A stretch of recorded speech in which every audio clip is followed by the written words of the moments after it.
tune-up games to prepare for this big matchup against Brock? Well, Ryan, I think they went about as well as we could have expected since we got the 65-14 win over Ponder and the 56-28 win now against Boyd, against the sophomore quarterback that ended up he could really sling it, and he's got a bright future, and obviously we didn't prepare for him.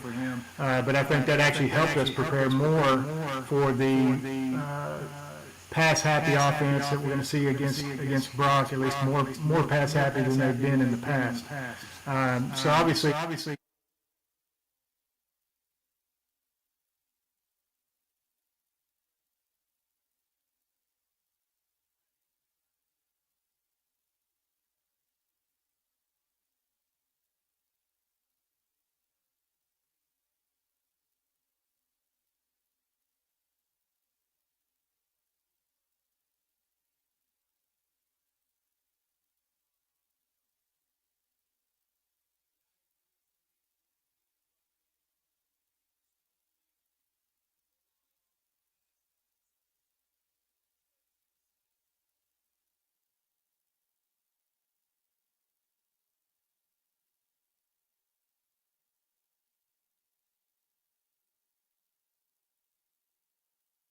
64 rush yards for a team total of 338. Individual stat is Wyatt Smith, 16 of 20.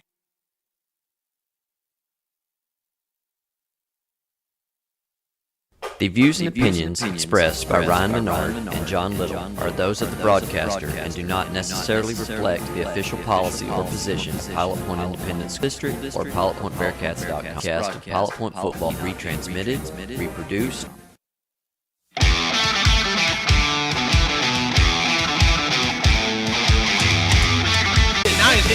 I like it. And did John call it in the pregame show? He's got one man to beat. 5, touchdown, Aiden Cox. Cox comes down with a 30, one man to beat, 20, 5 stiff arm, touchdown. And now to the booth with Ryan Menard and John Little.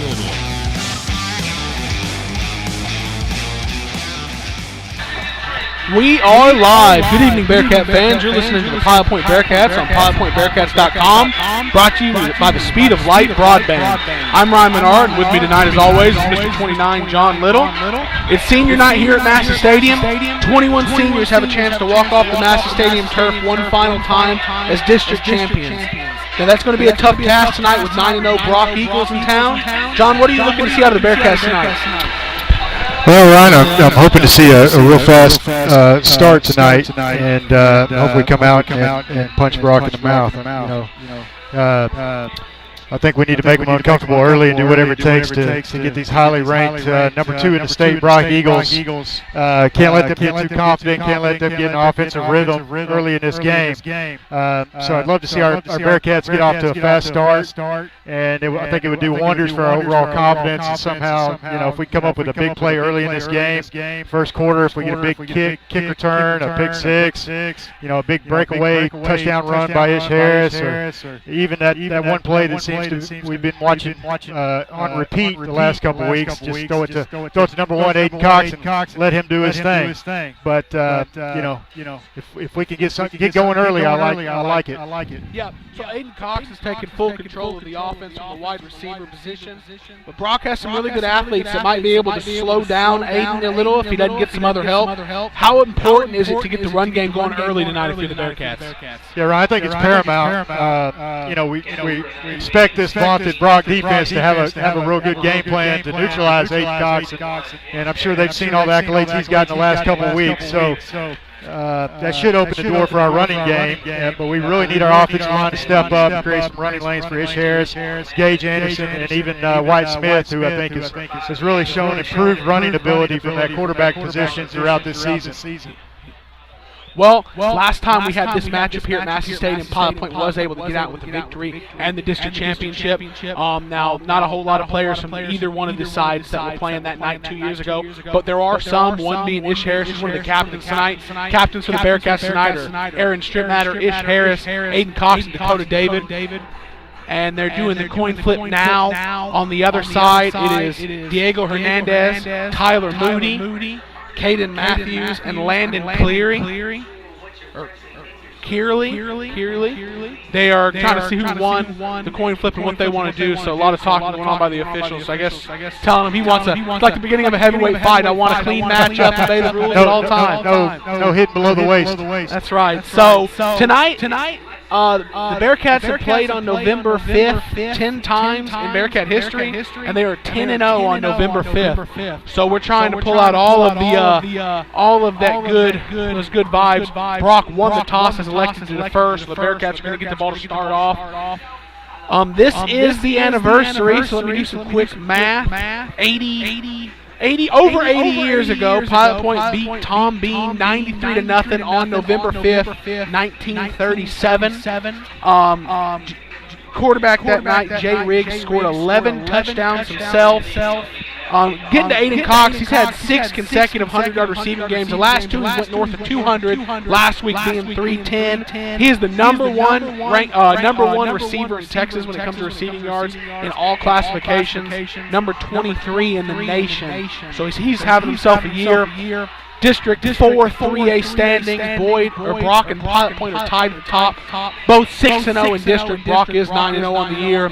Peaster and Whitesboro are locked in the playoff spots, but they're deciding the 3 and 4 seed tonight in Whitesboro. We're here deciding the 1 and 2 spots. So that's what we have for numbers. Let's do a weather and uniform check. Yeah, right. It's a great night for some football. It is a jacket on kind of night. It's clear and currently 54 degrees. Should be get down to 46 degrees by 10 p.m. 52% humidity. Just a slight wind out of the east at 6 miles per hour. As far as the uniform check goes, the visiting Brock Eagles are going with the all-white stormtrooper look. They got white pants, white jerseys, white helmets, the blue stripe accented by the blue numbers. Our home team, Pilot Point Bearcats, are playing the bad guy role tonight. We're rocking the traditional white helmets with black numbers. We're going with black jerseys and black pants with Pilot Point written on the back of the jerseys and Bearcats on the front, the white numbers. It's a good uniform matchup. But yeah, both these uniforms do look pretty classic. So we're about to have the national anthem here, so we're gonna bring you that. And I think the prayer and national anthem, and then we'll be back for the Southern Junkies kickoff to start this District 4 3A championship game. So.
There we have it, the mighty Bearcat Band playing the national anthem. Great as always.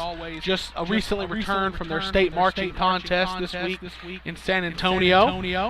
Bearcats getting ready to receive the opening toss or opening kick, and it's going to be a big opportunity for the Bearcats to get out here and try to set the tone on their terms. Absolutely. Like I said, Ryan, I want to see them move the football. Hopefully get on the scoreboard early. This Brock defense has only given up, I believe it's 11 points per game on the year, and a lot of that's been in garbage time. So they're difficult to score on. But if we get a score early and get our confidence up, that'll be big for our Bearcats. Yeah, so I'm not necessarily nervous about a one-on-one matchup with Aiden Cox. I mean, he's shown time and time again one-on-one matchups he's going to win, and he may not win every one tonight, but I think he'll win more than he loses. But we got to be able to set up the opportunity to get that chance. So the line's got to protect Wyatt long enough to let that happen. And a big part of slowing down that pass rush is getting the run game going early. So we're going to need to see the best performance we've seen this year out of the offensive line, the young running back Gage Anderson, and obviously the A&M commit Ish Harris. Absolutely. I think we're gonna see kind of what Brock's game plan is around 8. Right here right off the bat, because he's our lone guy returning this kick. See if they kick it to him. No, they don't. No, they're going to pooch kick it, and it's going to be fair caught by the freshman Anderson at the 28-yard line. Had a little bit of room to go, but you know what? We saw this in the Texas OU game where they took chances on kick returns, ended up biting him in the butt there. I like catching it and getting the offense on the field and giving them an opportunity to make something happen. Yeah, a lot of times the coaches, special teams coaches will mandate that their backs fair catch a ball like that. So that might have took the decision out of Gage's hand just in practice this week. Alrighty, so the Sunset Pools of North Texas live chat. I guess we're under the understanding we're having a bit of an echo. We'll try to see if we can get that fixed on our end. When we first got audio, we didn't hear the echo. Okay. First carry of the game, Ish Harris gets out to the right side. Stiff arms a man and finally gets tripped up. But you know what? There was a hole there. There was a hole. That's a good sign. Offensive line opened up a nice little hole on this right side for Ish Harris. I would have liked him to kind of deke that corner and cut it upfield a little bit, but he just got tripped up. There's a little meat left on the bone there. I mean, I don't think a big play was in that, but he maybe had 3 or 4 if he went up instead of out. But nonetheless, good hole, good run on first down. And they're going to go quick play action. Cade Carter catches it, and Cade Carter's going to get out across the 40 for an Irefield Estate first down. So 2 positive plays here for the Bearcat offense. Yeah, I tell you what, Coach Peacock is already on fire because they had Brock had a blitz coming from the outside from number 44 on that far side, and we ran a perfect play to counter that, giving that to Cade Carter. Yeah, quick play action there, and got Brock being a little aggressive. This is just going to be a drop back pass deep. Number 1, Aiden Cox, just over the fingertips, and Brock is even shown they're a little vulnerable. They did have the safety over the top. That ball, I mean, there was a hole. Wyatt Smith put it in the hole. He had probably a 3-yard window, and unfortunately, that 3rd yard was that 1 yard out of Aiden Cox's reach. Yeah, I'm still okay with it though. At least we showed that we're going to try to stretch the field on them, and maybe that'll open up the running game even more. Okay, so we have 2nd and 10, trips right. They're going to look that way. They're going to throw a screen. Stephen Rhodes is going to catch it. Come to the inside. He's going to get some positive yards. Picks up the block, spins out of tackle, and is going to eventually fall down at the 48. And referees, I think, correctly called the guy down. On the tackle for the Eagles, number 3. Great job by Rodas with the spin move and kept his legs churning. We got to make sure he did fumble at the very end, but he's already down. Make sure we secure the football. It's going to set up the first 3rd down of the game for the Bearcats. 3rd and 4, just shy of midfield. The line of the game is going to be the Brock Eagle 49-yard line. We are currently at the Bearcat 48, so it's going to be a 3-yard, 3rd and 3. Bearcats went quick and tried to get Brock to jump off sides. They were unsuccessful, so they're getting the check from the sideline. Blitz coming off the edge. They're going to run away from it. Ish Harris can't get away from the defensive end there. Number 75, Caden Matthews. And that's going to more than likely end the Bearcat drive a little early. Some positive plays there. The first negative play came on 3rd down. Yeah, Ron, we talked about it. Caden Matthews is a beast. He's listed at 6'3", 230. I think he looks every bit of that. And he's not playing that van position on this near side. Brock had a blitz coming from the far side, but he just did not do a good job of blocking Caden Matthews there. Yeah, I think it might have been a stunt since they were blitzing from the other side to make sure we had this edge. They had this edge protected. They stunt out. Aiden Cox, first punt of the night. It's a good one, and it's going to be. It's not going to be field. It's going to bounce, take a Bearcat bounce inside the 15. Going to keep rolling, and it's going to be down at the Brock Eagle 9. So after one Bearcat drive, they end up with a couple, good yardage gain, a first down, and have to punt. That's going to be the end of the first drive, and we're going to take a commercial.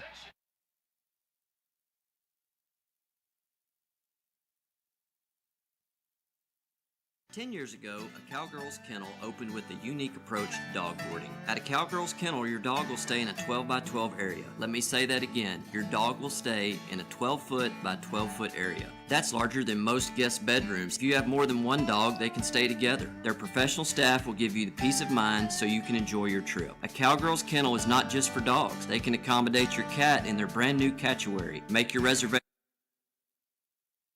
today at 940-600-2853. Your dogs will thank you for it. First play of the Brock Eagle drive was a run to the Bearcats' right side. Physical run, physical gap filling by the Bearcat defense. Only a 2-yard gain on first down. That was a really pretty physical play there. Physical run by Cutter Wilson, and the linebacker filled the hole just holding him to 3 yards is probably well below his average. That's right. So second play is going to be a handoff. Cutter Wilson on the other side. A little bit more room to go this time. He's going to break the tackle. Stephen Rodas has got to push him out of bounds, and he does, but not until a big gain. Pilot Point had some players there early with chances to make the tackle. Couldn't get it done. Cutter Wilson, 2 carries. He looks physical. Yeah, you got to wrap him up. Now we'll say on a positive note, he didn't look quite as good as Cash Jones did his first couple carries against us last year. Yeah. But, so this year they're in a spread offense. So last year they were in kind of that old wishbone. This year they are in a traditional spread. This is what my base offense was when I was playing. Shotgun, 2 receivers right, 2 receivers left with a running back. The Minnesota commit tight end is playing that slot they'll on flex the him Brock out. side. Yep. He will play some tight end on the line as well. Moody, the quarterback, is going to be an option to the left-hand side. Dakota David forces him in to help, and that was a great decision. I believe that was Aaron Strittmatter who makes the tackle. Dakota David played that great, didn't he? Great play by Aaron Strittmatter right there. That's how you wrap him up and bring him down. Yeah, so that was a typical speed option between Moody and Wilson there. Dakota David didn't allow him to pitch it, turned it inside with some Bearcat help. 3.5, 4 yards on that first down carry. So the Bearcats can, kind of live on that and try to hope that they can force Brock into a mistake. What we can't have was what the second down carry was for Cutter Wilson earlier in the drive. And they're going to go to Cutter Wilson up the middle. Not a whole lot of space. Bearcats still. What they did there, they kind of mucked up the line of scrimmage, and Cutter Wilson couldn't get across the top, and he got about a half yard on that. Our guy Curly Brogman was there. He plugged the hole nicely. All right, so it's going to be 3rd and 5 here in the first quarter, brought to you by Ernesto's Mexican Restaurant. So first 3rd down for this Bearcat defense. It's a big play right here. Brock side of the midfield, so jet motion from left to right is going to set up trips right for the Brock Eagles. Moody's going to drop back to pass. He's going to scramble out to the left side. He's going to have room to run, and he's going to get the first down just cross midfield into Bearcat territory down to the Bearcat 46. Well, we had great coverage downfield, but they had good pass protection, and old number 6, Tyler Moody, just decided to keep it himself, and he had a hole here on this near side and got the first down. 2 receivers right, 2 left. Moody is quarterback. We're showing pressure off this edge. Yeah, so that last play was a typical pocket there, set up beautifully, allowed Moody to step up. Apparently the coverage was good because he had it all the time, decided to scramble, and he was able to get the first down. Yeah. So this is going to be a Cutter Wilson carry. He's going to have some space, and it's going to go all the way. Cutter Wilson found him some space, and he is fast, and he's going to get it in the end zone for the first touchdown of the night coming from the Brock Eagles. Yeah, they did a good job cut blocking. Curly Brogman, they hit him low there and created a lane, and you cannot give that guy space. He can run it. Yeah, they definitely gashed us there between that slot corner and the defensive end. They did a good job of blocking it. And then what I was hitting at earlier in the drive is if we make this team earn their yardage down the field, more chances for mistakes. Right. Keep the game closer. They're not going to have big play turnover. touchdowns. You never know what's going to happen. What you can't have is 40-yard touchdown runs. Next time PAT snap, hold, kick is up. 7:24 left in the first quarter. Brock Eagles 7, Pilot Point 0. We'll be back after this. Caring for animals around the Pilot Point area for the past 30 years. Large and small pets can expect a quality experience unmatched by other clinics. Advanced Care Veterinary Hospital of Pilot Point offers all the services you'd expect from your veterinarian. They provide preventative care, which includes vaccinations, flea, tick, and heartworm prevention. They also provide sick animal care, surgical, and dental needs with their full-service lineup. Good luck to the Bearcats this season from Advanced Care Veterinary Hospital of Pilot Point, where pet family.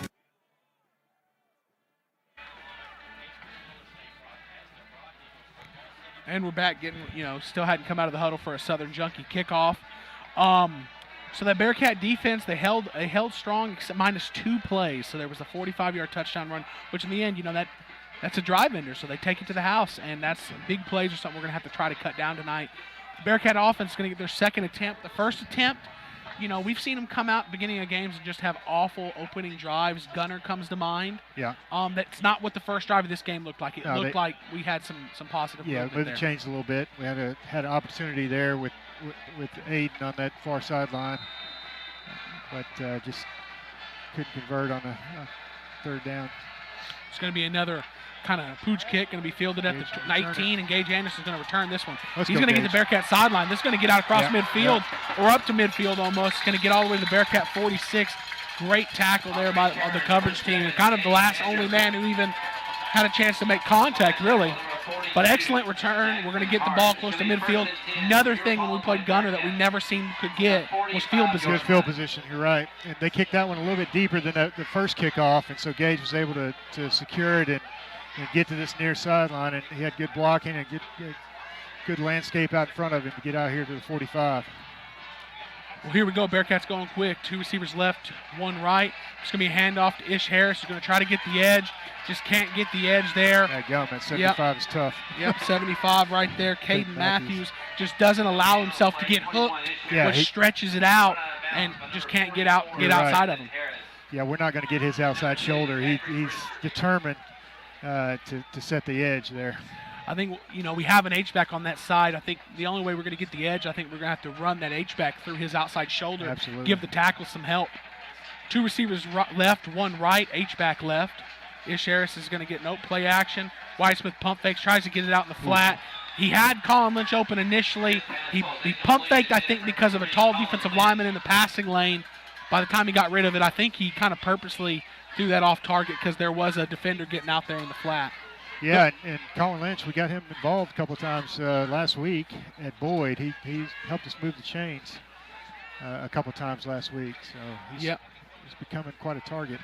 So Reed Watkins down here for Brock is drawing the assignment. He's going to have some safety help sometimes this night with number 3, Carson Finney. I think they're going to have it on this play, so it's going to be 3rd and long. Drop back to pass Wyatt Smith. Well, we're going deep down the middle. Aiden Cox going to have a chance. Oh, man, I just said it. Carson Finney, the safety, it looked like he was about to make a play on the ball. Touched it just enough. It ended up falling in Aiden Cox's hands, but because it was deflected, he couldn't bring it in. But, hey, that's 2 times we went deep to Aiden Cox, and 2 times there was an opening there for him. So yeah, and he's actually gotten behind the safety there. Yes. But like you said, the safety was able to get a hand on it. It really affected the way. Just enough. Yeah, just enough. So Aiden wasn't able to secure it.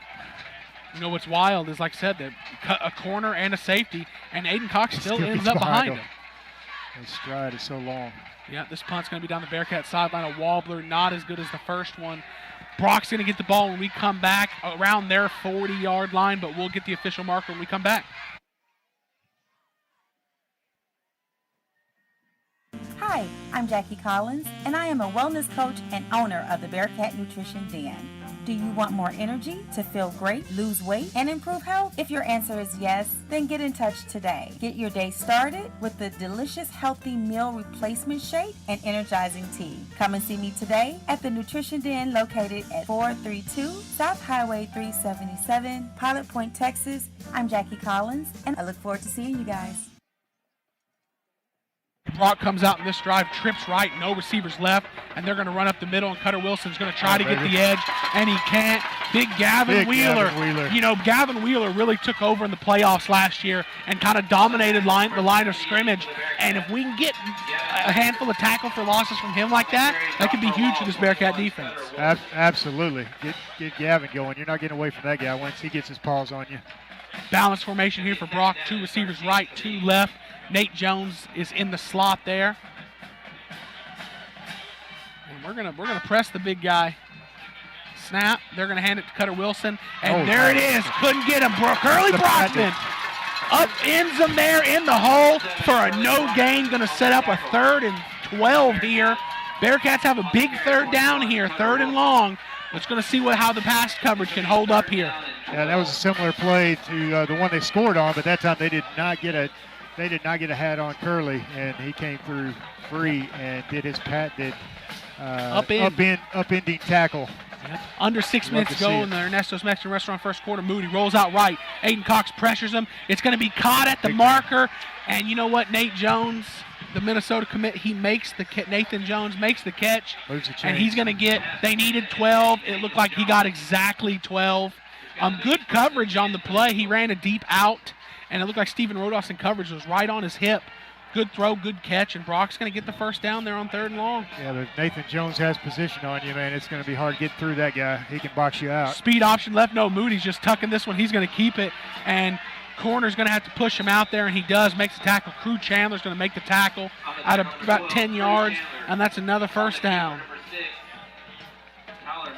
Yeah, it's kind of a different element for them this year as well. It's just, the quarterback being able to run from that shotgun position kind of opens up things. He's going to run a lot of power. He's already shown he likes to scramble. Yeah, they're going to try to go. They fake going quick. Try to get a look from the Bearcats. Now they're going to look over their sideline. Nathan Jones is lined up as the true tight end here. 2 receivers right plus Nathan Jones tight end. 1 receiver left. Cutter Wilson to Moody's left. Snap. It's going to be a Cutter Wilson carry. Oh, man, getting through the line of scrimmage there for the Bearcats. Number 60. I thought it was 65. Might have been 68 there. No, that's 55. Eddie Gatan. Eddie the Man Gatan. Yeah, he got through and slowed Cutter Wilson down. Slowed him down. He's still able to squeeze through and get some yardage before being tackled. But some penetration there. We've seen 2 times we've gotten good penetration. Yeah, and he got his left arm on him, kind of spun him around and slowed him down. Yep. You know what? Nathan, I don't know. He puts his hand down. I felt like that could have been a false start, but I guess because he stood up to look and get the call, he kind of flinched backwards. I thought, that's an interesting thing. I was always told once I put my hand down, I was stuck. So it's going to be a counter play, a run to the left side. Curly Brockman grabs Cutter Wilson's leg, doesn't let go, and Cutter Wilson goes down after about 2 yards. So this is definitely 2-down territory here. 3rd and 3. At the 30, a Bearcat 30. I saw their kicker kick the extra point. He kicked it to the fence at the track. Yeah, he's got the leg. He's got a leg, but unless Pilot Point can get a big tackle for loss here, I imagine this would be 2-down territory. I'm with you. And it's going to be a speed option. They're going to pitch it this time. Good Bearcats tackle. in great position. Hey, baby. Colin Lynch with the tackle for loss. 1-yard loss. It's going to set up 3rd and 4 from the Brock Eagle 31-yard line. The line to gain is going to be the 27. Yeah, great open field tackle there by Colin Lynch. It was mano a mano, and he had to make that play, and he did. It was great to see. It looks like Cutter Wilson. We've tackled him, before he's gotten going a couple of times. He He's looks a little physical. hesitant. He looks physical and explosive, but Yeah, he's he not is. as hard to tackle as Cash Jones was last year. Absolutely, that guy's Snap. a beast. Looks back to pass. Moody going to go down the middle to Nathan good Jones, man. and he's just a big guy. Goes up and catches. That's going to be a first down. That's Brock's version of a cheat code through the passing game. Absolutely, he is. He's about 6'5", and man, he's a huge target. He's your typical kind of vertical threat tight end where he's not going to be explosive and you're not going to get what you get out of Aiden Cox, but he's reliable and he's a big target. And he runs good routes. Yeah, and he's shown it here on a 3rd down and a 4th down here for Brock, helping him convert on this drive. This is the type of drive the Bearcat defense needs to keep having, though, because the more plays Brock runs, the more opportunity there is for mistakes. Snap, handoff up the middle, Cutter Wilson, just really nowhere to go. That defensive line is holding their own here. So the big runs they've had have been off the edges. They've really had no luck here between the tackles, and that's a testament to Eddie Gatan, Gavin Wheeler so far, just really controlling it. Yeah, the quarterback has had a little bit of success scrambling, but it looks like they go to Nathan Jones whenever the chips are down. Yep, they're going to roll out that way. Looking to pass, throws it deep in the end zone, just kind of sails it up. A little inaccurate. Good play on the ball by the receiver on that end, but it is incomplete. Going to set up 3rd and 7 here at the 18-yard line. So they're in the point bank red zone. 3rd and 8 here. 3rd and 7 here at the 18-yard line. So, the story so far has been Brock has been converting on 3rd and 4th downs, and Pilot Point could not. Yeah, we got to watch Nathan Jones because it seems like on big 3rd downs, they've gone to him the last 2 times here, and he's going to be lined up at tight end. Yep, let's see what the Bearcats want to do here. 2 receivers right, 1 left for Brock. They're going to motion Nate Jones from the right to the left side, and they're going to drop back to pass, and they're going to run a wide receiver tunnel screen, and sniffing it out is Curly Brockman. Yeah, Curly Brockman short. sniffed it out, and now it's short for the first down, but it's going to set up a 4th and maybe 2 here. Good play design. Curly Brockman saw it immediately, though, and made the tackle once the ball was caught. Number 10, Jet Jones on the catch. I like the name, Jet Jones. That's a good good wide receiver's I like the name spelling, right J-H-E-T-T, Oh, yeah. Jet. That's pretty Gotta good spelling here. 4th and short here, second, 4th down on this drive. This is definitely field goal range for Brock, but 4th and short, they're thinking 7. A minute 25 and counting here in the first quarter, brought to you by the Nexto's Mexican Restaurant. Now here they are, a little power eye. Snap, nope, pre-snap whistle here. And it's going to be an uppercut granted timeout on Brock. Brock's going to get a timeout. We're going to get a timeout and come back on the other side.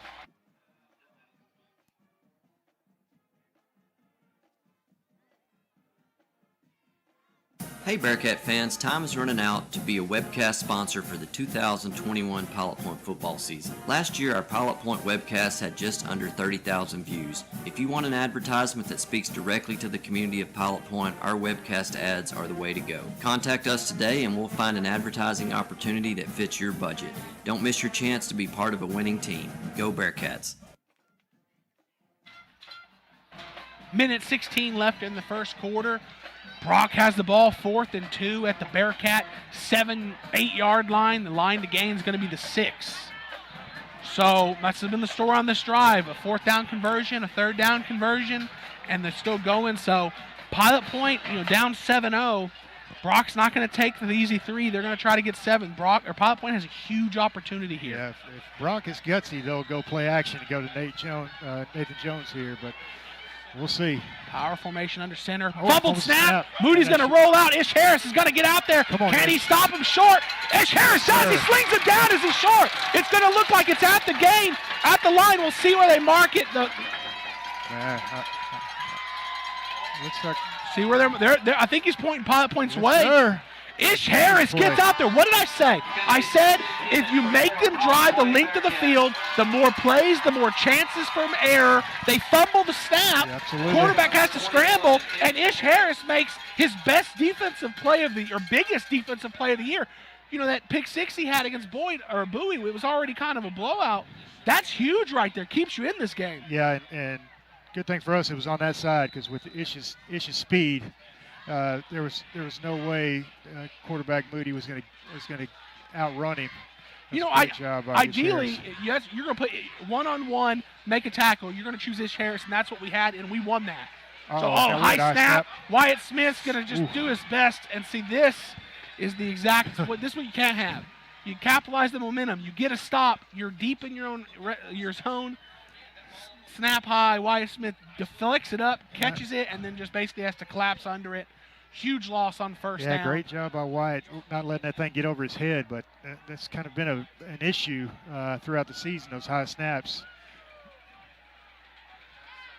Yeah, he's done a good job of just at the very least fielding them, but that's a killer. So now you're standing in your own end zone to take the snap here, snap better, and it's going to be a pass. And 2 receivers out there. Crew Chandler makes the catch. He's going to get out to the 10.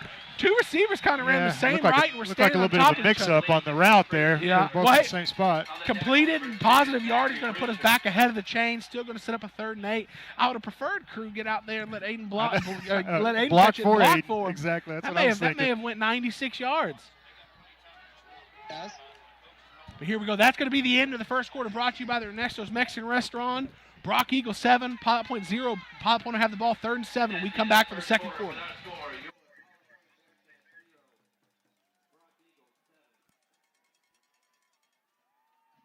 For the best Mexican food experience, visit Uncle Beto's Mexican Restaurant on the corner of Liberty Street and Highway 377 in Pilot Point. Uncle Beto's offers the freshest and most authentic flavors that you can only find in the best Mexican cuisine. Dine in, or if you prefer curbside service, call Uncle Beto's at 940-686-0143 and order your food to go.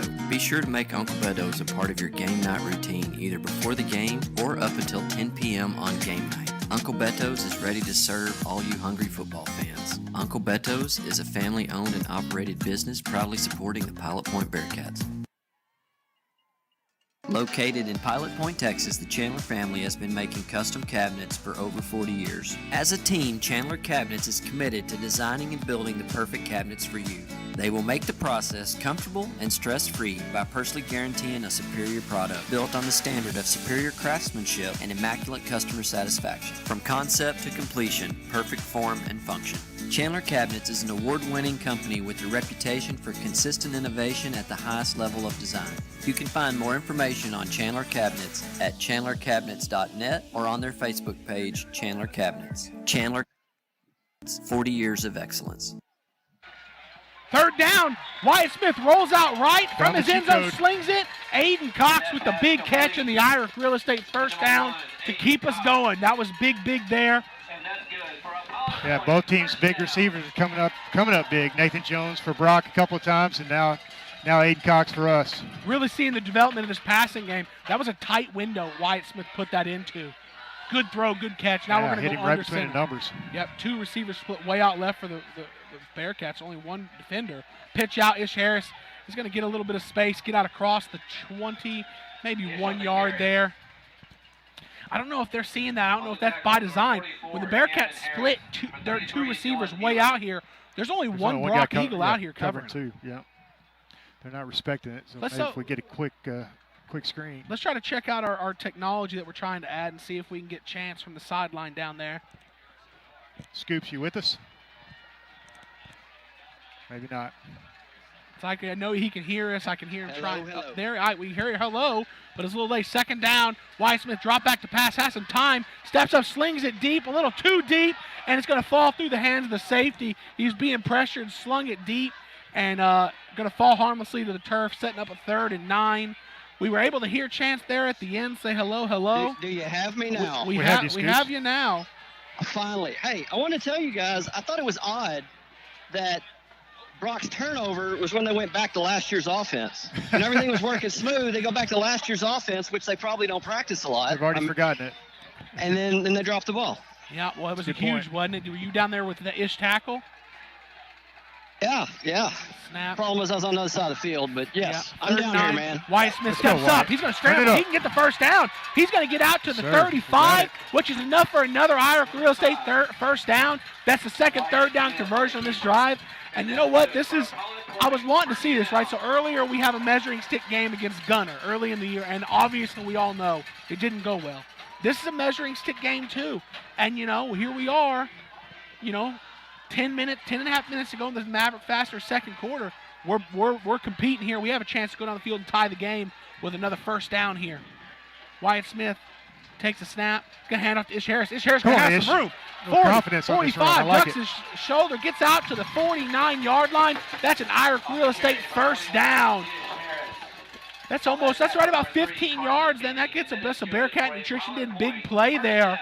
Nice to get a first down on first down instead of dragging it out 3rd and long. Yeah, and you can kind of sense that the Bearcats are gaining confidence with every first down, saying, hey, we can play with these guys. We're going to be 1st and 10 at their own 49-yard line, so let's get some positive yardage here, get into Eagle territory. Snap, handoff up the middle. Ish Harris is going to get wrapped up and brought down at about the 50. Once again, I wonder if this is by design from Brock, because when we try to run the ball this way, we split our receivers so far out there. The first time we did that, they only sent 1 guy. Last time there was actually nobody lined up over him. Number 25 was just kind of in the area. Yeah, it's just a blanket. That's very interesting to see. Yeah, they're giving us 10-yard cushion right there on that far side. Yeah, so here we go. It's going to be 2nd and 9 here. Of course, Aiden's out there. You want to give more cushion. And Wyatt Smith's going to pull it out, and he's going to spin down at about the 50. That's going to be no gain there. And so it's going to be another 3rd and long, but we're. Yeah, it's tough sledding between the tackles with these guys. Brock they're stout up front. They run a little 4-3, and they got some sizable humans on that defensive line. Yeah, Wyatt's not been an explosive runner this year, but he's been effective. He's been really good at pulling that ball out and getting good chunks of yardage up the middle. Brock did a good job there, not letting that happen. Trips right here for the Bearcats. We're going to roll out that way. Ish Harris picks up a great block. Wyatt Smith's going to have some time. Slings it out. Crew Chandler couldn't go up and get it. Great coverage there by the Brock Eagle defender. It looks like that was number 2, Zachary Brewster. Zachary Brewster, yeah. He was there on Crew Chandler. There was a deep curl route. We just couldn't complete it. And, that's a field position game here. Start way back in your own territory. We get 45 yards out of that drive, but we're going to punt here from the 50. So, yeah, hopefully we can pin them deep inside the 20. They can let one loose right here. Yep. So, okay, hopefully we get we've had one good punt, one not so good punt. We need a good one here. Good snap. That punt is a good one. It's going to bounce at the 15, take a Bearcat bounce down to the 10, inside the 10, rolling. Yes, it's going to be down by the Bearcats at the 8-yard line. Great job, number 32, Trevor Martin, got down there and downed it. We're going to get a commercial and come back for this next Brock drive.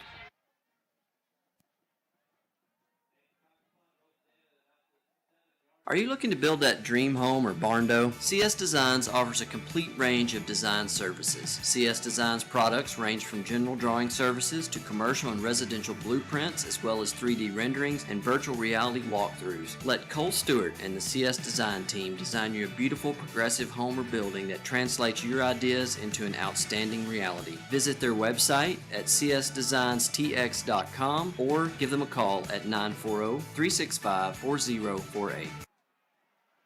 First down carry for Brock. Cutter Wilson looks like he's going to, coming in. Looks like he pulled up on it, but Rodos let up. Cutter Wilson's going to take this one 97 yards, and that's, that could be a hurtful. That hurts you, buddy. Yep, getting out. Cutter just knifed us right there. That is right. So, man, that's just a backbreaker because, the first drive, you're making them fight. They bust off a big run. Second drive, you make them earn everything down the field and eventually get a fourth down stop. Get them pinned back here after your drive stalls out, and they go one play, 94 yards or something like that for a touchdown.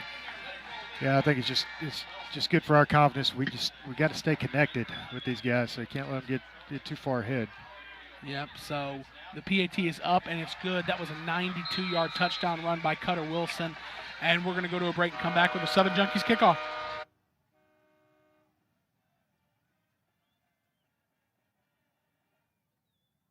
When bad weather does strike, look no further than James Floyd's Custom Roofing and Construction. Custom Roofing and Construction has built their business off of quality work and customer referrals. Let their friendly and knowledgeable staff ensure the project runs smoothly from start to finish. You can visit Custom Roofing and Construction on their website, customroofingdallas.com, or give them a call at 214-274-8353.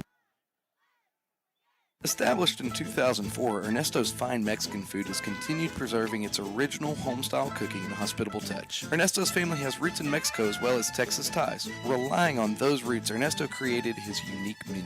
Offering a variety of Tex-Mex favorites as well as Mexican specialties, Ernesto's won't let you down. So join them for home cooking, or as they say, Comida Cesar, in family-style service. Located at 10279 Farm Market 455 East, Suite 100, or at the corner of 455 and Highway 377 in Pilot Point. They look forward to seeing you, and go Bearcats. And we're back here for the Southern Junkies kickoff after that one-play 92-yard touchdown drive for the Brock Eagles. So, not that there's not pressure in every moment of this game, especially early, but now I think if you're the Bearcat offense, now is where, okay, I'm feeling it now. Yeah, the pressure's going to start to mount if we don't get an answer. They're not going to kick it to Aiden Cox. This is going to be fielded, I think, by Crew Chandler. Crew Chandler's going to get, he almost gets the sideline before he's slung down by his jersey by Carson Finney, number 3.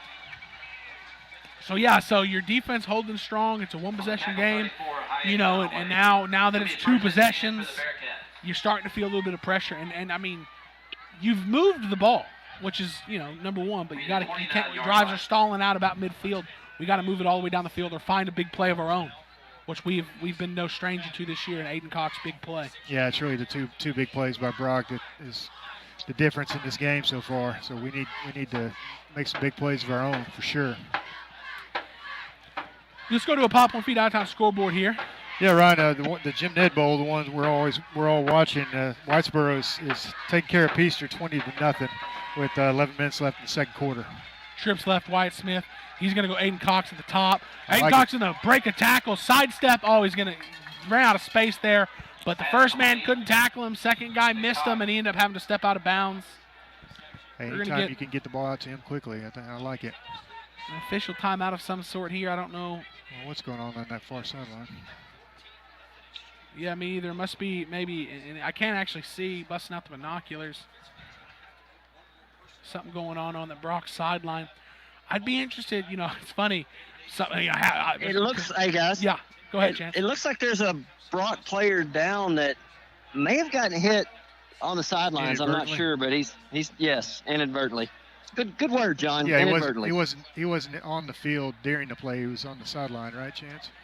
Not to my. I don't think he was on the field, no, because nobody was outside of Aiden because he's on the sideline. I think somebody just bumped in him. They just helped him up. Yeah, he looks like he's okay. Oh, yeah, he looks to be okay, getting up on his own sideline. Yeah, that's one of the defensive starters there for Brock. So, who looked like he got up late. Maybe I'm wrong. No, I think that was him. But anyways, we're back here. Positive yardage. Looks like 7 yards to Aiden Cox on first down. Going to roll out trips left. I think Pilot Point's going to force Brock to run 2 guys to that one receiver side. That's where Aiden Cox is. One guy over there covering him. Going that way.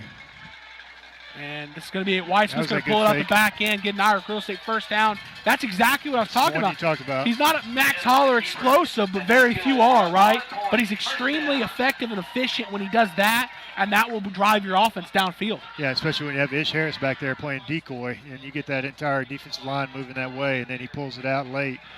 Yep. It's really to White's advantage. 2 receivers right, 2 left for the Bearcats. White Smith fields a snap, and he's going to throw out a screen. Steven Rodas is going to get into it. He saw 2 guys coming, but he saw a seam and hoping he could split it, and he tried to hit that seam before he caught the ball.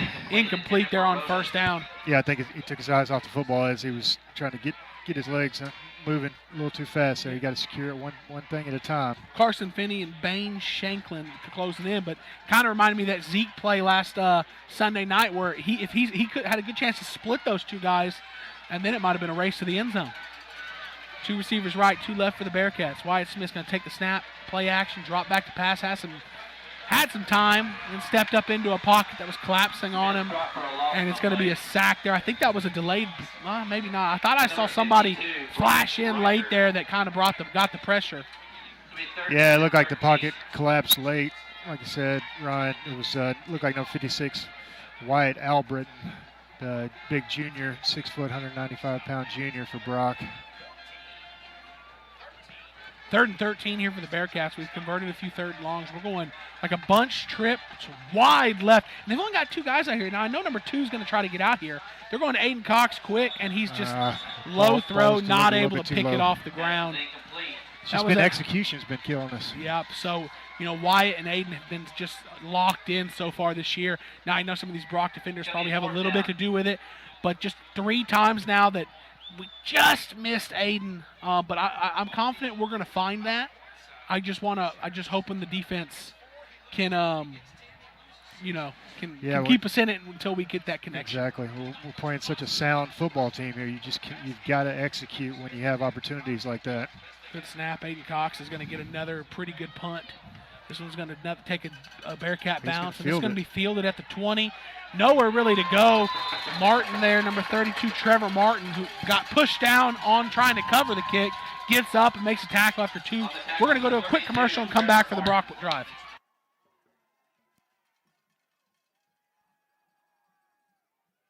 Fit Body Gym in Aubrey, Texas, owned by Mike and Becky Phillips, is your one-stop shop for all your fitness needs. At Fit Body Gym, we specialize in one-on-one training, small group training, and sport-specific training for people of all ages.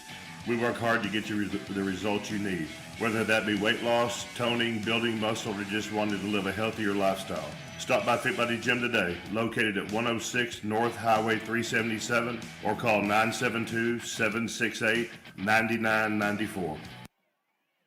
First play of this drive is a Tyler Moody keeper on the right side. Not a whole lot of space.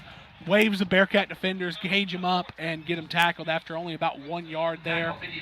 Yeah, big Eddie Gatan and Aiden Cox out there on the tackle. Well, here we go. It's going to be a big drive. It certainly is. We need to hold them out of the end zone and hold them off the scoreboard on this drive, Ryan. You need to keep dominating between the tackles, set the edges a little better. And I think we can slow this run down. Because 2 big plays have been the story for the Brock Eagles so far. Dropping back to pass, Moody though. Deep comeback route, Nathan Jones. Lackadaisical on the route. I don't think he knew the ball was coming to him. Allowed Steven Rodas to be right there with him, setting up 3rd and 9. Yeah, it looked like the ball got on him before he was expecting it, for sure. Definitely kind of ran his route casually because the ball was thrown before he came out. He didn't come out too sharp, and then the ball almost hit him right in the head, didn't it? Well, 3rd and 9 here, so we know we need to look number 88's way, but Brock they might go right back to him here. Yeah, Brock has no shortage of weapons, though, so it could be anybody, but a big opportunity here for the Bearcat defense. Dropping back to pass, and they're just going to go deep to him. Rodos in great position, but Nathan Jones is just too tall. He can't cover him, he couldn't stop him from making the catch, but he was in great coverage there. But, hey, I mean, the kid's going to Minnesota. He's 6'5". He was right where he needed to be. You're just not going to win many of those jump balls. No. I mean, that's a tough one, man. It's a tough one, buddy. I don't know what you do there. He's their version of the cheat code for sure. 2 receivers right, 2 left. Well, now we're going to put Ish Eagles. Harris on him. Hey, that's not a bad idea. You may win some of those jump balls. There Snap. you go. A speed option right. Aiden Cox strips the ball. Aiden Cox picks it up. Big play. Aiden Cox comes through. Strips Always the cold. quarterback. And there we go. He's keeping us in the game here. Sure, we needed that. Steve, this is why you can't allow 92-yard touchdown runs. You make them drive. Things happen. Players make plays. Bearcats football. What a great individual play by Aiden Cox right there, stripping it and then securing the fumble himself. Absolutely. Huge play there. The Ice King comes through. Man, just putting more great effort, great plays on film. Colleges, they're going to find him. They're going to find him. He just puts too much good stuff on film. And we have an option to go to him right here. It's going to be a run to Ish Harris. He's going to find some space, get out to the Bearcat 44. I think Brock is they're daring us. Like, hey, beat us. Yeah, it's not the game plan I expected out of him to cover Aiden for sure. I thought we'd almost see 3 guys out there in his vicinity. We've been mocking teams the last few weeks about, do you guys not watch film? Right. And we're going to get them sooner or later. It's inevitable. We've been too close too many times so far. Rolling safety help away from him right here. Snaps high. Wyatt Smith just does everything to get it down. And those are drive killers, man. It's only a 2-yard loss. Yeah, they are. But that is a drive killer. Because, that could have been let's just say that's a 2-yard gain.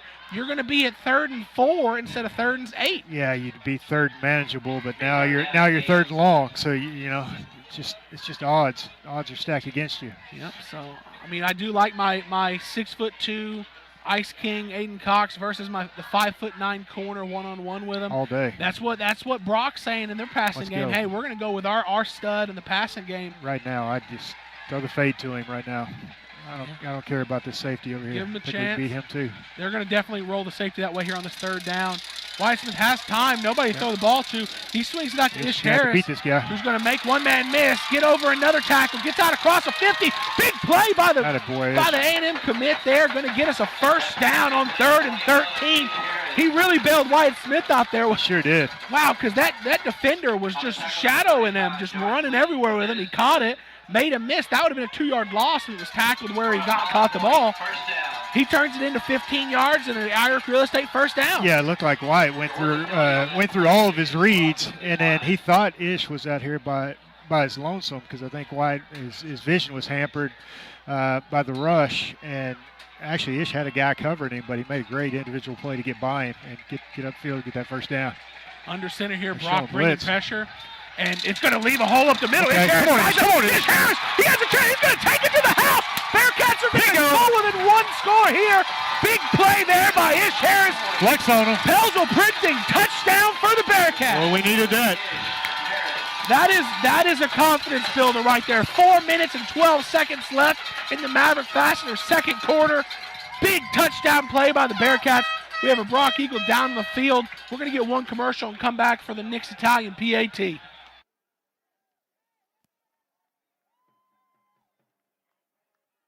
Do you need a maintenance check or emergency repair on a heating or cooling unit? Fowler Air is available to handle all of your heating, cooling, and ventilation needs. Fowler Air will work with you to find an HVAC solution that fits your needs by providing you with a full consultation, explaining all your available options so that you can choose the system that's right for your home or business. Give Fowler Air a call today at 817-487-2286 and schedule your service. That's Fowler Air, 817-487-2286. Since 19... All right, well, so right there we got under center, I right. it's just similar to our defense, when you bring pressure, if that first wave of pressure gets through and doesn't make the tackle, it leaves some space. You give Ish Harris some Ish hit space. that triangle. He just jumped over. He did jump over that line. Nobody was left. It was a race to the end zone. He made it happen. You know, he self-proclaimed himself danger early in the year, and we were hesitant to bring that on. Right. That was it right there. That is danger right there. And Huge we play. needed it.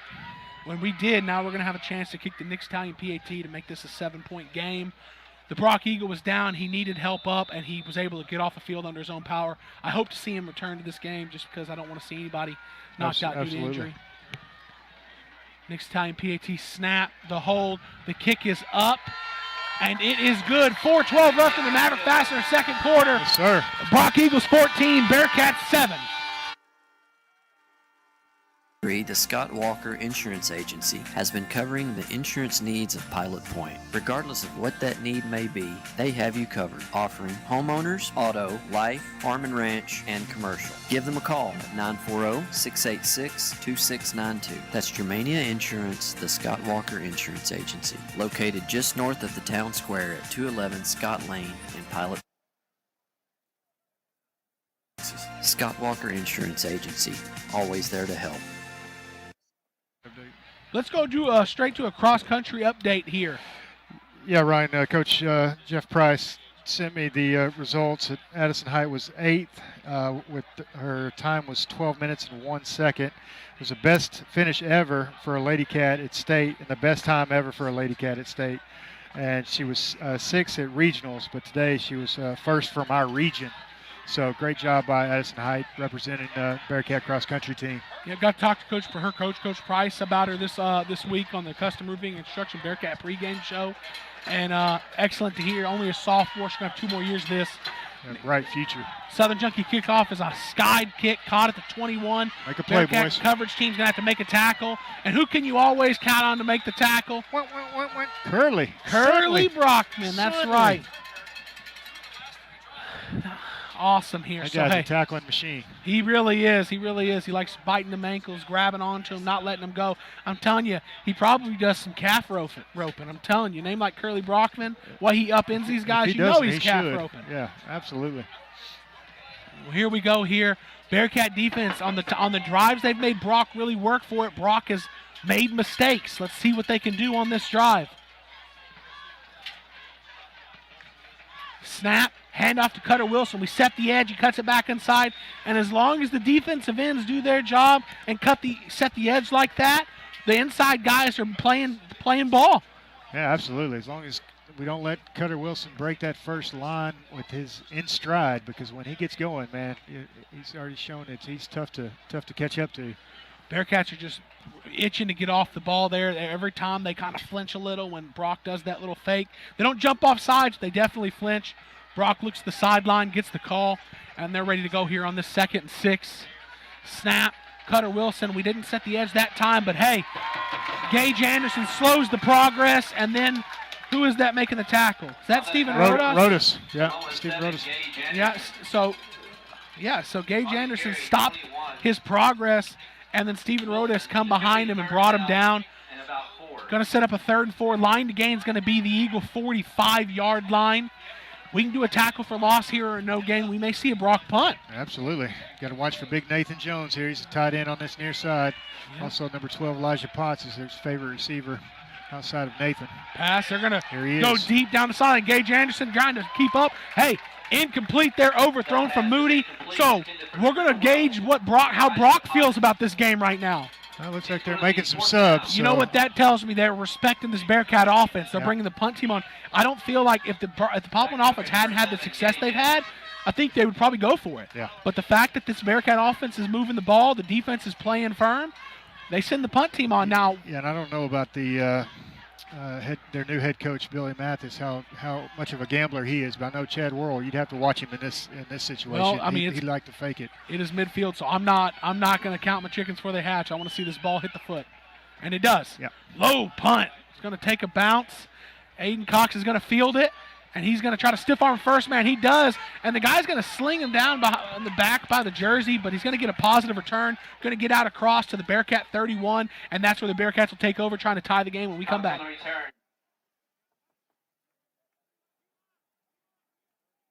Texas. This is Pastor Dwayne Edwards at Grace Point Nazarene Church right here in Pilot Point. I want to invite all of you to come out and join us this Sunday, 10 a.m., right at 611 East Liberty. You can also join us on Facebook Live. Just go to Grace Point Nazarene Church. We start right at 10 a.m. We have ministries for the entire family, and if you want to find out more about us, just simply go to gracepointnaz.net. Again, that's gracepointnaz.net. God bless you, and go Bearcats. And we're back here. So, old Chris behind us brought up, wonder how many 3-and-outs Brock has had this year. Man, I'm sure it's not many. Yeah, They've been averaging 50-something. Ish Harris up the middle from a pistol formation. First man wrapped him up. Ish Harris is almost able to spin out of it, but positive yardage on that first down carry. And when Ish Harris is running tough tonight. Definitely running tough. Yeah, it really is. You can tell he's got a little pep in his step. Yeah, when they're not already at his feet when he takes the handoff, he's really building momentum quick, and that was a big part of that touchdown run he had. And I talked about that in the pregame run. I wanted to see him get a long touchdown run, and he's got that because it really seems to give him confidence. No safety help here over Aiden Cox to see what they're going to do. They're going to roll out the opposite way, try to sneak Colin Lynch out. He threw it out of bounds, threw it away. Smart decision. Trying to sneak Colin Lynch out the backside, and outside linebacker, I feel like impeded his progress on the route, but nonetheless saw it coming, was able to get out in front of it. Wyatt Smith saw it wasn't there, throws it away. But man, oh man, they're just daring us, dude. They're just daring us. They want number one to continue his streak of 100-yard receiving games for sure. So sometimes, like now, there's a safety that's in the area, but then when he walks up like this, he's not covering it. Or Aiden looking away from him. Cade Carter in the slot.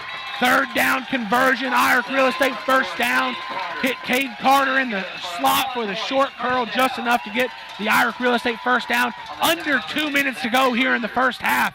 Nice hands catch by Cade. Kind of found the void down the seam there. That was nice. First and 10 at the Bearcat 47.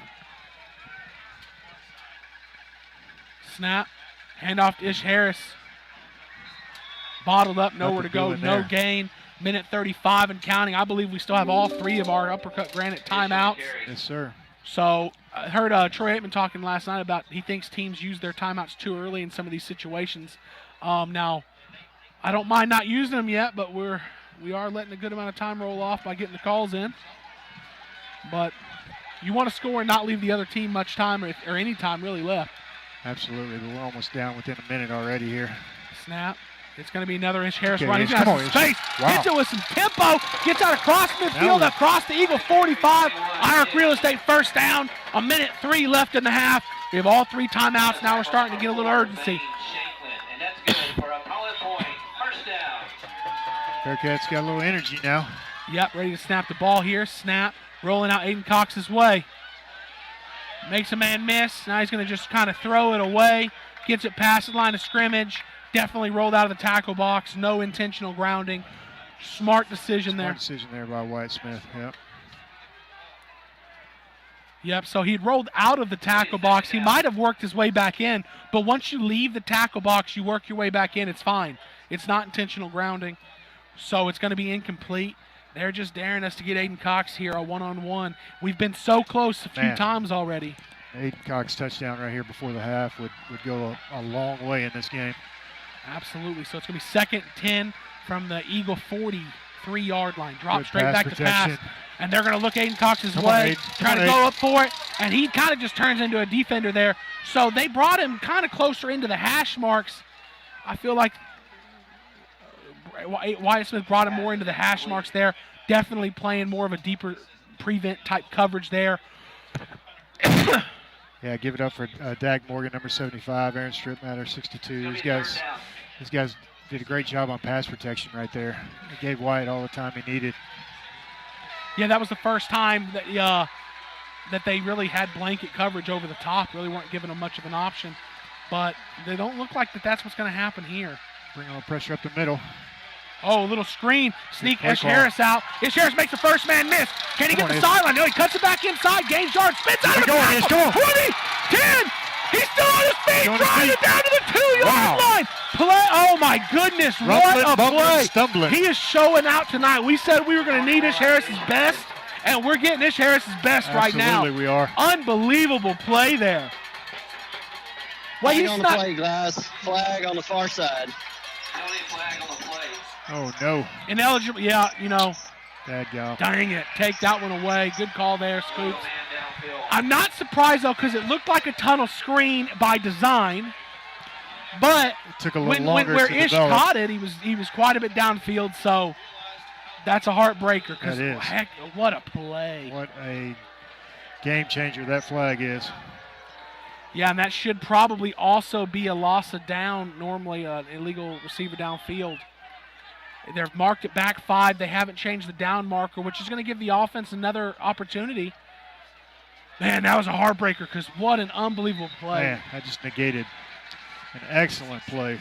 Well, instead of having the ball 1st and goal at the Brock 2, it's 3rd and 15 at the Brock 48. So it's 46 yards of field position we lost right there.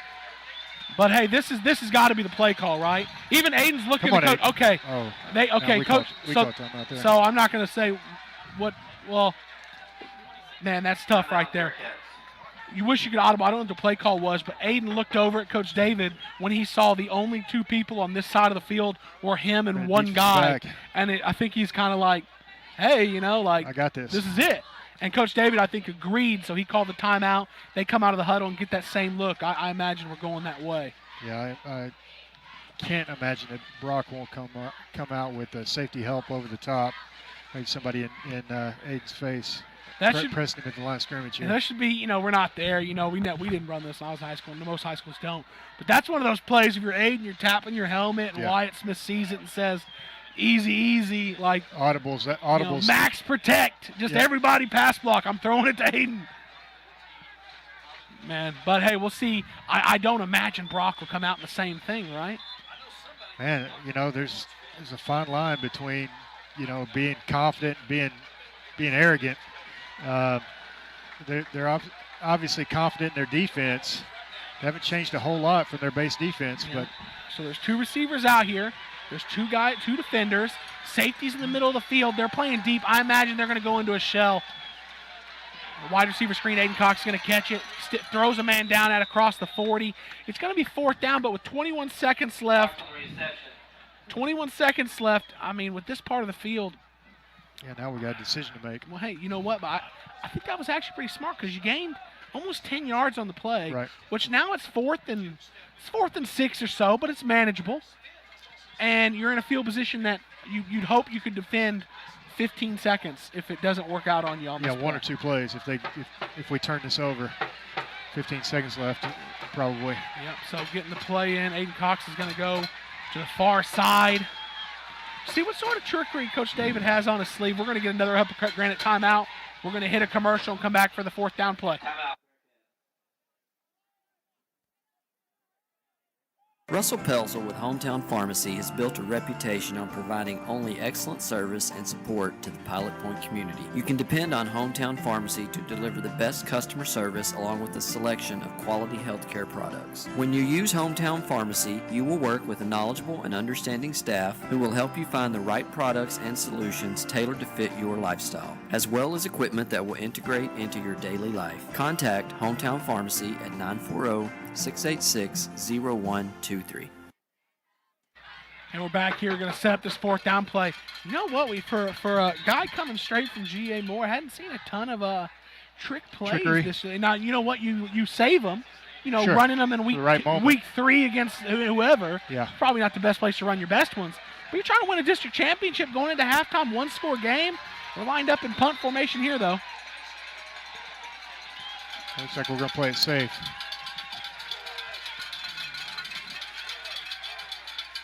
Yeah. Snap. Get rid of it. They definitely brought the blitz, and it's a good punt. It's going to die.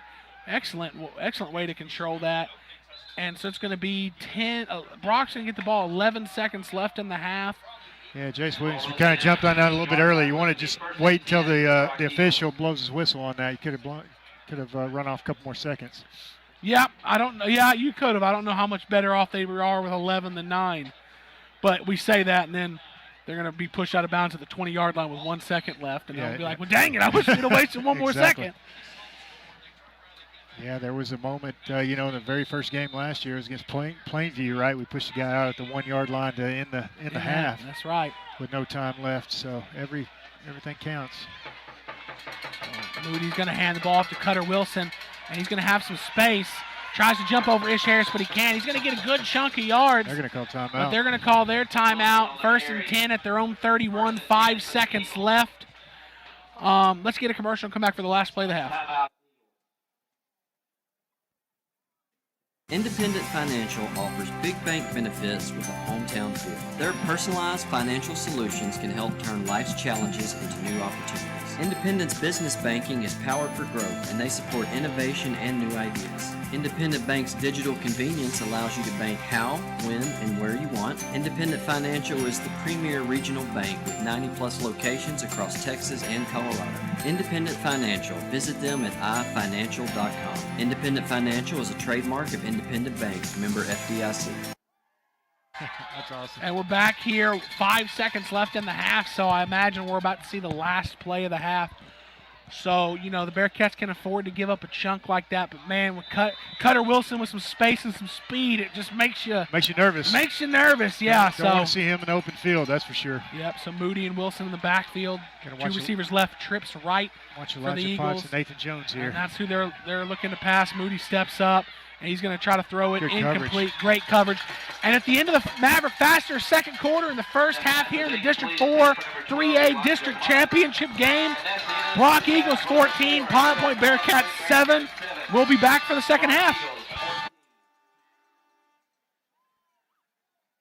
I'm Chance Kirby, the broker at Irick Real Estate. Don't let just anyone handle the single largest investment that your family may ever make. Trust that process to a local office that knows the area and will handle your transaction ethically and responsibly. You can find Irick Real Estate at pilotpoint.com or feel free to call me directly at 940-300-6900. Irick Real Estate, serving the area since 1952.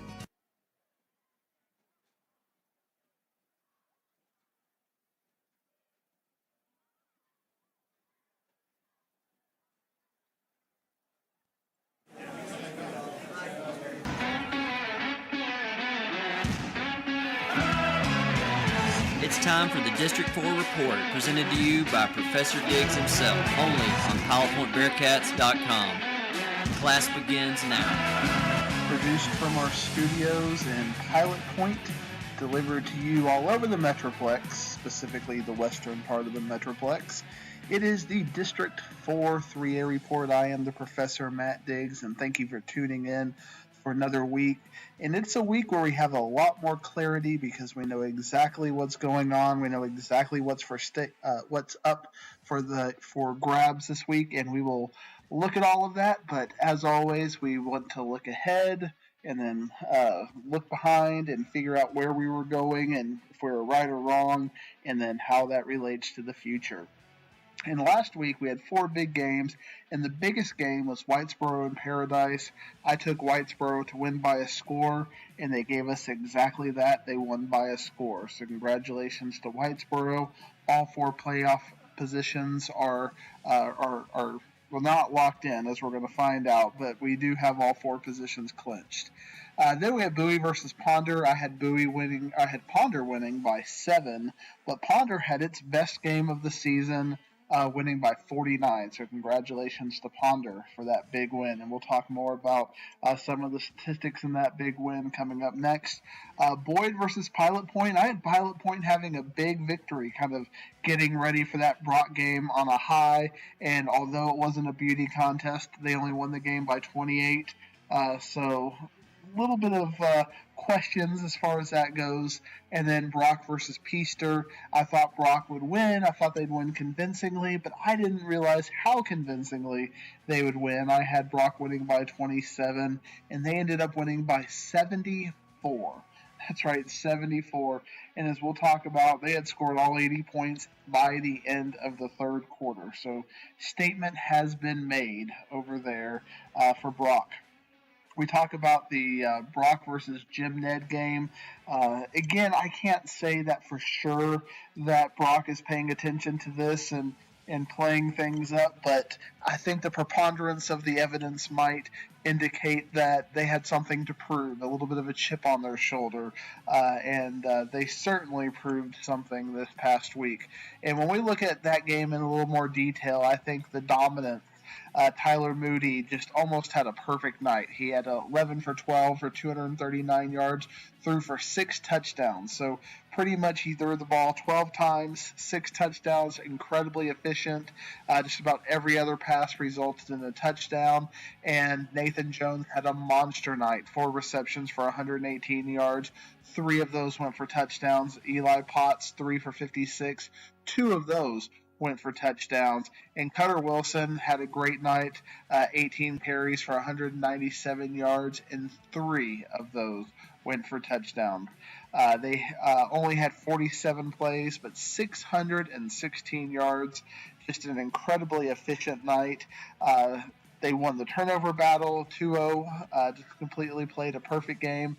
And as noted, it was 68-0 at halftime. 80-0 going into the fourth quarter.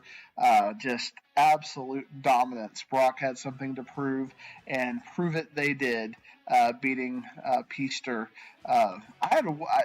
The digital scout thing that I'm using has it as 80-7. I've seen it as 80-6. Ultimately, it doesn't matter, but we pride ourselves on accuracy and efficiency here at the District 4 3A report. So we'll do a little bit of research and find out, was it 80-6 or 80-7?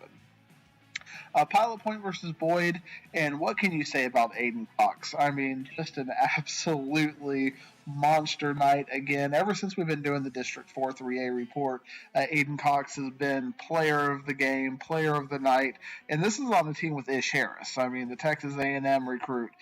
So we're talking about somebody who is stepping up and making his name for himself. 11 catches, 310 yards, 4 touchdowns for Aiden Cox, obviously the star of the game. And you got to have somebody throwing it to him, and Wyatt Smith, again, 16 carries, or 16 for 22, 353 yards. Did have an interception, but did throw for 5 touchdowns. The running game wasn't as much of a factor. Boyd kind of shut that down all night. 31 carries for 81 yards.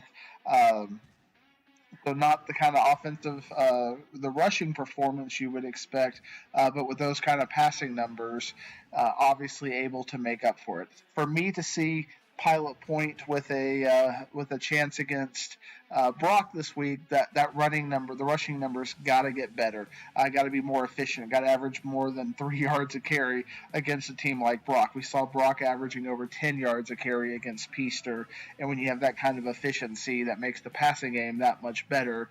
If Brock's able to slow down Pilot Point with just their front 3, front 4, that's going to make it harder for Wyatt Smith to find Aiden Cox and Colin Lynch and Cade Carter and some of those receivers for big plays, because they can double and triple Aiden Cox while still getting to that rushing game. So that'll be kind of the interesting matchup that we're going to be looking at this week. Paradise versus Whitesboro, the game of the week, was exactly what you would expected. And when you saw Paradise all year, they were very competitive in all their games. They scored a lot of 7s in throughout the season, but just defensively couldn't get the stops when they were needed. Whitesboro with a monster second quarter to go up 21-14, and they just traded touchdowns for the rest of the game, ending up in that 35-28 win. And it was a very efficient night for Mac Harper. He didn't have to have a big passing game. 8 for 14, 105 yards with a touchdown. And it was really rushing, no real big numbers stepping out. He rushed for 12 carries for 60 yards. yards. Asher Contreras, the main running back, 12 carries for 85 yards. And it was some of the other players who scored the touchdowns. Jacob Smith, 2 touchdowns, 6 carries for 46 yards as well. And then on the receiving side of the ball, you had Sean Scherz, 2 receptions for 47 yards. But really, defensively, the number that steps out for you is Jay Sanders. Jay Sanders with 2 interceptions, and that was a big factor in winning that turnover battle, while Whitesboro was able to get the victory, which kind of sets up the big games this week. You're going to have Paradise against, or you're going to have Whitesboro versus Peaster, and Pilot Point versus Brock, 1 versus 2, 3 versus 4. But Ponder, with its best game of the year to end the District 4-3A kind of retrospect. Clifton Cooper had his best day, and he's coming back next year. He's only a junior. 20 for 29, 349 yards and 6 touchdowns. We always talk about Aiden Cox, but Case Peacock, we've mentioned his name a few times. He's only a sophomore, and he's going to be back next year. 12 receptions, 258 yards, and 4 touchdowns for Ponder. They jumped out on him early. They jumped out on Bowie early and just drove them into the mat. It was 32-0 at halftime, 32-6 at halftime. My apologies. I don't want to we don't want to give Bowie a incomplete representation. But then it was 48-6 at the end of the third quarter, and then the fourth quarter came in. A lot of backups playing. 61-12. Ponder with a nice win over Bowie this week. So Ponder's got a little bit of momentum heading into the off season, and I think that's important. I've found typically when a team wins its last game, even if they don't make the playoffs, it does give them a little bit of momentum. And the Paradise Ponder game for 5th and 6th place, I think will really indicate the direction of that, because Paradise should be a favorite in that game, but Ponder had its best game, so can they capitalize on that? I think that game's going to be a lot closer than some of the computer polls might project. I will be taking Paradise in that game, but I think it'll be a 1-score game. But I think Paradise will finally capture that 1-score win because they've had a lot of 1-score losses, as we've talked about. And then Boyd versus Bowie for 7th and 8th place. I think Boyd should have a field day and take care of business in that game as well. Pilot Point versus Brock, we've talked about the kinds of things that need to happen with Pilot Point. They got to be more efficient running the game because the way to keep Brock's offense slowed down is to keep him off the field.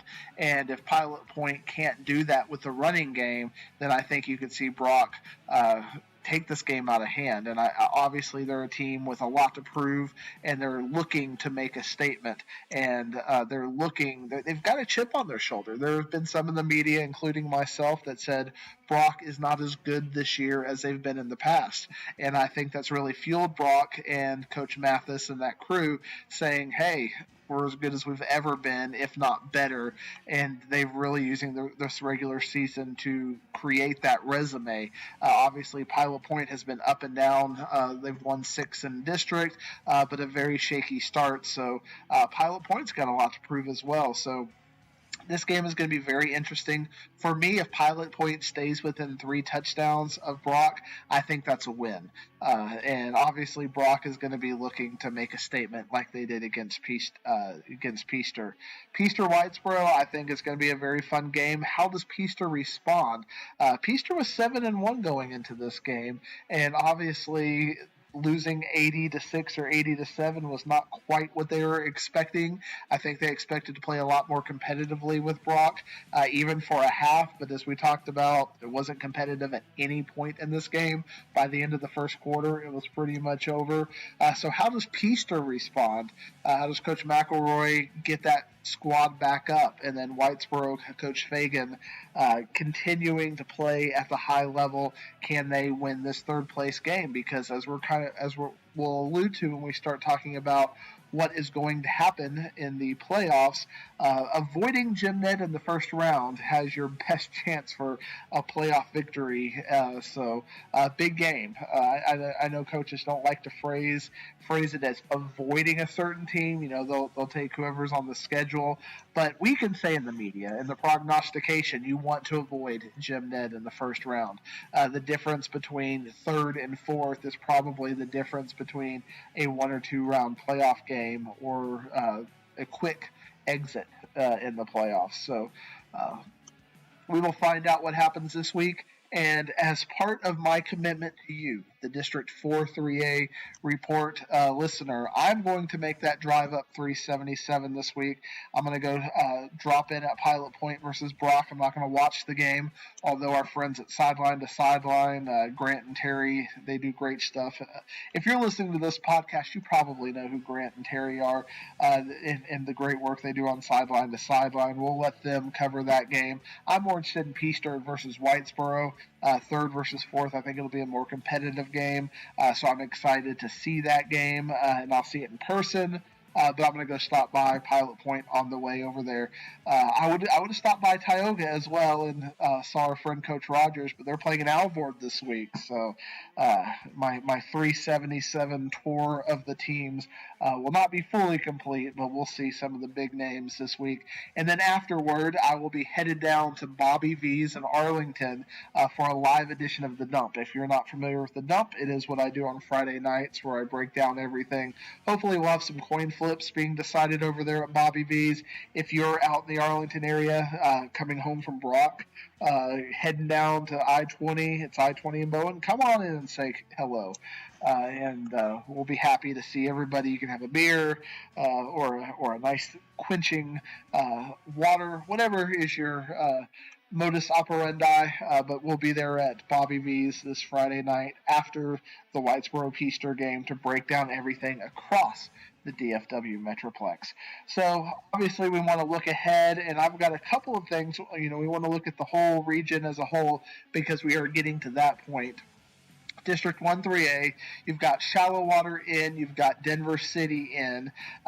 Slayton and Brownfield are likely to make it, but there is a possibility that Old Mesa can beat Brownfield and cause a three-way tie with those three teams at 2 and 3, and then that will go to points. So we will find out what happens Friday night with that, if La Mesa can get into the playoffs or if Slayton and Brownfield will take care of business. In District 2 3A, I've got all 4 playoff teams as in. You've got Bushland, Muleshoe, Amarillo, River Road, and Dalhart. Amarillo, River Road, and Dalhart will play this week for 3rd and 4th place. As far as seeding goes, the way I've got the math, Muleshoe and Littlefield. If Littlefield beats Muleshoe, Littlefield's already lost to Dalhart and River Road, so that makes that game pointless. Littlefield can't cause a tie with Muleshoe, so Muleshoe is locked in at the 2nd seed, and then you have Bushland locked in as the 1st seed. They're 4-0, they're done. They've got the bye week this week, so they'll be out watching somebody, probably getting ready for playoffs. Maybe, as we'll see, they might be at Pilot Point and Brock this week, as we'll talk about in the bracketology. That Bushland may be playing, or they may be at Whitesboro and Peaster to check out the bracketology of that. That is what we would project their 2nd round game would end up looking like. Jim Ned, Wall, Early, and Breckenridge, I have all 4 of those teams as in. It can get a little crazy, though, and this is certainly not official. I've looked at the San Angelo papers and haven't seen any definitive answers on this. In fact, the San Angelo paper had currently they don't have Early as even clinching the playoffs, but as much as I can see it, even if Clyde somehow beat Jim Ned, Clyde has lost to any team that can be that they can tie with. So I've got the 4 teams as Jim Ned, Wall, Early, and Breckenridge, but the San Angelo paper, which is obviously closer to the situation, they have Early not clinching quite yet, but I have them as clinching. But what I don't have is the seeding. So if Wall beats Early this week, it's pretty much locked down everything is easy. We'll have had a clean district, as we've talked about. Jim Ned would be 1, Wall would be 2, Breckenridge would be 3, and Early would be your 4th seed. Now, if Early manages to beat Wall, and obviously Early 7-2, a very good team. They've already lost to Breckenridge this year, but a team that can certainly beat Wall. The way I have the points, you have Breckenridge already beat Early by 17. Wall beat Breckenridge by 3. So to me, and I don't know how their final points, if they cap at 14 or if they cap at 17 or higher, but pretty much Breckenridge is locked into a near max scenario. So if Early beats Wall, I've got Breckenridge getting that 2nd seed, and then depending on how much Early beats Wall, Early could get up to that 3rd seed, but if Early doesn't beat Wall by enough, then they would end up at that 4th seed anyways. So if Early beats Wall by 10 or so, then I would have Early as the 3rd seed, Wall as the 4th seed. But if it's a close game, 1-possession game, then Wall would be that 3rd seed, and Early would still be the 4th seed, even though Early beat Wall. But Breckenridge, that would bump Breckenridge into the number 2 seed, which gets them a home game, as we will talk about coming up. So when I look at the region, I ranked the teams this week, and we are playing the Brock versus Jim Ned game, so I'm not going to give a 1 or 2 quite yet, because I've been pitting Jim Ned and Brock against each other all year to see which team impresses me the most, and so far through 10 weeks, Brock has impressed me the most 5 times, and Jim Ned has impressed me the most 5 times. So it's coming down to this week to determine which team impresses me more, and that will be my number 1 seed, and the loser will be the number 2 seed as far as that goes. Right now, I'm looking for Pilot Point to impress me as well. I've got Bushland as my 3rd seed in the district rankings, in the regional rankings. I've got Pilot Point as my 4 seed. If Pilot Point can stay within 21 points of Brock, I will flip that over, and I would have Pilot Point as my 3rd seed and Bushland as my 4th seed. I've got Shallow Water 5th. I've got Wall 6th, Whitesboro 7th, Breckenridge 8th. Early 9th, Peaster number 10, Denver City 11, Muleshoe number 12, Amarillo River Road 13, Dalhart 14, and no matter what 2 teams come in from District 1-3A or 1-3A, whoever's the 3rd place team, I'll have as the 15th ranked team, and whoever's the 4th place team, I'll have as the 16th ranked team. So if the playoffs started today with this kind of setup, here's how the bracketology would look. Starting at the top of the brackets, I have Shallow Water playing Dalhart, and I have Pilot Point playing Breckenridge, because I think Wall will beat Early, so I'll have Breckenridge at number 3. But that Pilot Point Breckenridge game would be a fantastic football game, a very competitive game. I think Pilot Point might actually prefer to play an Early or a Wall, so they might be looking at that game, hoping for a different outcome to avoid a very hot Breckenridge. Then a little bit down the district, down the bracket, you've got Bushland and Brownfield. That's my projection. Whitesboro against Jim Ned, or I should say Wall versus Whitesboro. I just completely misread my bracketology. So there's people like, probably freaking out. So again, Bushland and Brownfield, Wall versus Whitesboro to end the top half of that bracket. Then on the bottom half of the bracket, I've got Jim Ned versus Peaster, Muleshoe versus Slayton. Then I have Brock versus Early, and Denver City versus Amarillo River Road. So if you look at my projections and kind of how I ranked the teams, I would have the second round today looking at Shallow Water versus Pilot Point and Bushland versus Wall. I would have Wall as a slight favorite over Whitesboro, and that's why you might see the Bushland scouting out Wall versus Early, or maybe they might be coming to that Whitesboro versus Peaster game. I have Jim Ned versus Muleshoe and Brock versus Denver City as the other games in that in the bottom half. And then if all holds well, I've got Pilot Point versus Bushland in Jim Ned versus Brock, and as I've talked about, I'm looking to see how that Pilot Point versus Brock game manages and who I would have as my 1 and 2 and 3 and 4. And that's who I think will be playing in the regional semifinals. And then this week will help me answer the question for next week, and we'll bring that to you in the District 4 3A report. Do I have Jim Ned ranked higher, or do I have Brock ranked higher in Pilot Point versus Bushland? Where do I have them ranked? So this week, things, if you can go on to the Old Coach and check out my final point spreads on Thursday morning, but I'm going to be taking Brock over Pilot Point. I'm going to be taking Whitesboro over Peaster. I'm going to be taking Paradise over Ponder, and I'm going to be taking Boyd over Bowie this week. You got 1 versus 2, 3 versus 4, 5 versus 6, 7 versus 8, and we will be saying goodbye this week to Paradise, Ponder, Boyd, and Bowie. Thank you for being part of the District 4 3A report. We'll see how you manage if we have this district again next year, but it's so hard to say goodbye. And Paradise, Ponder, Boyd, and Bowie, hope you have great basketball seasons. But after this week, we will not be talking about you other than the post-mortem to start out the episode next week. We will be only focusing on Brock, Pilot Point, Peaster, and Whitesboro as they are our playoff teams, and they will be playing the District 3 3A teams. And I think that we could see 3 out of 4 teams in 4-3A advancing over 3 of the 4 teams in 3-3A, with Jim Ned being the only team that I would project at this point potentially. I guess I already picked Wall, or I already picked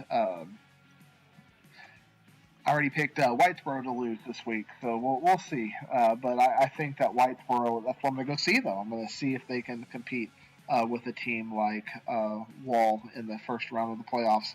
But I very well could be seeing 3 of the teams going to the next round of the playoffs.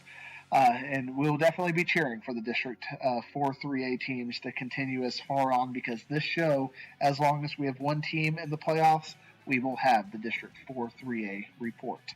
But it'll be more regional based after this. So thank you for tuning in to yet another groundbreaking District 4 3A report. A little bit of a longer 4 3A report. I know our friends in Pilot Point, they're queuing me out. So hit the music, Pilot Point, and we will see you next week on the District 4 3A report.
Pilot Point, the mighty Bearcat Band.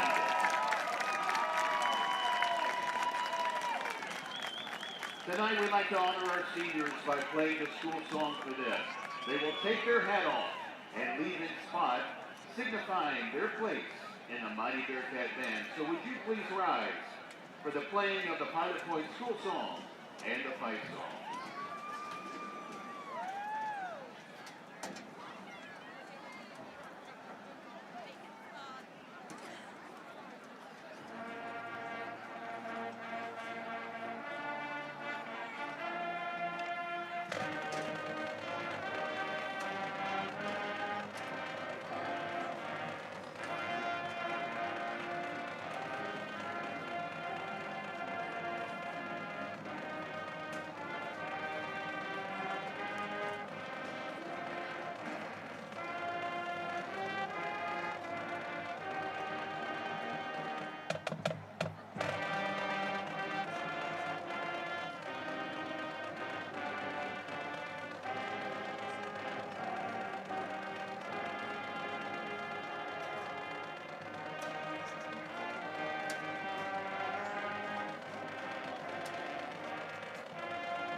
The band is under the direction of Mr. Daniel Moskova, Assistant Directors Mr. Leah Cobb, Mr. Joseph Kahn, and Student Teacher Mr. Tyler Wise.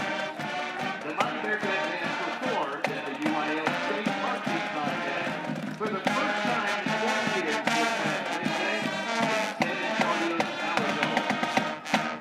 They absolutely performed their best, and they took the last spot out of all the best of the state section. We are proud of you and all of your hard work. Congratulations, Mighty Bearcat Band. Now that we're back for the second half, we have a big half of football ahead of us. Absolutely, we do. So, you know, we've seen an effort level that has been up and down at times this year, but we just saw the best 24 minutes of football that we've put together this year when it comes to an effort, competitiveness level. We've seen a new gear from Ish Harris tonight. Yeah. He has brought it on offense. He's brought it on defense. It's just a matter of time before we find Aiden down the field. You know, this opening drive to start this half is big. We're in this football game. Yeah, when you go down 14-0, I mean that's kind of it's a turning point right there. You can hang your head. It'd be a horrible rest of the evening, but our Bearcats certainly did not do that. Like I said, they responded. They responded nicely. Ish has had a really nice game so far. Get Aiden going here in the second half, man. And I mean, this thing it's competitive, 14-7 now. You got to keep in mind the only other real competitive game that Brock was in was Whitesboro. It was 14-14 at half. That was at Brock. Whitesboro gave them all they could handle for one half, and then Brock came out and outscored them 21-0 in the second half. So that's what we have to try to avoid tonight, but that's something you and I talked about on the Custom Roofing and Construction Bearcat pregame show. If in the fourth quarter it's a one-score game, how are they going to handle it? So, you know what, John? I hope we find out, right? Yeah, I hope absolutely. we see. Let's do a Riney Construction stat sheet check for the Bearcats. White Smith, 9 of 18, 52 yards, no touchdowns, no interceptions. Ish Harris, 11 carries, 86 yards. He had that huge 39-yard reception late in the half, called back for an eligible receiver downfield, which would have been a huge add-on to his total yards tonight. White Smith, 6 carries, 9 yards. Through the air, Aiden Cox only 3 catches for 9 yards. But I feel like they've just been daring us to hit him deep, and I think we're going to find him this half. Ish has 1 catch for 13 yards. Cade Carter has 2 for 16. Crew Chandler, 1 for 7. Steven Rodos, 1 for 7. For Brock, 3 for 7 through the air, only 51 yards. I believe they're all, 2 of them are to Nathan Jones on big third downs. Yes, and then one to number 10, that's another Jones. That's going to be Jet Jones. On the ground, though, Cutter Wilson, 14 carries, 197, but that's really bolstered by a 92-yarder and a 46-yarder. Outside of that, he's had some chunks, but we've really bottled him up well. And now here we are teed up for the Southern Junkies kickoff to start the second half. It's a good kick. It's going to be caught at about the 12-yard line. It's going to be dropped and now fielded at the 9. Bearcat coverage team has a chance to make a tackle. Dak Morgan can't make the first one. Curly Brockman along with the freshman Gage Anderson make the tackle out at about the 23-yard line, and hey, that's a pretty good job from the coverage team. You know, deep kick, I had trouble fielding it, get down the field, make a tackle. So Brock's going to have, you know, a full field to drive here to try to get on the board to start this half. Yeah, and I'll tell you what, Ryan, it seems like Curly Brockman and Gage Anderson are on the tackle whenever it matters. You know, they're all over the field defensively for us.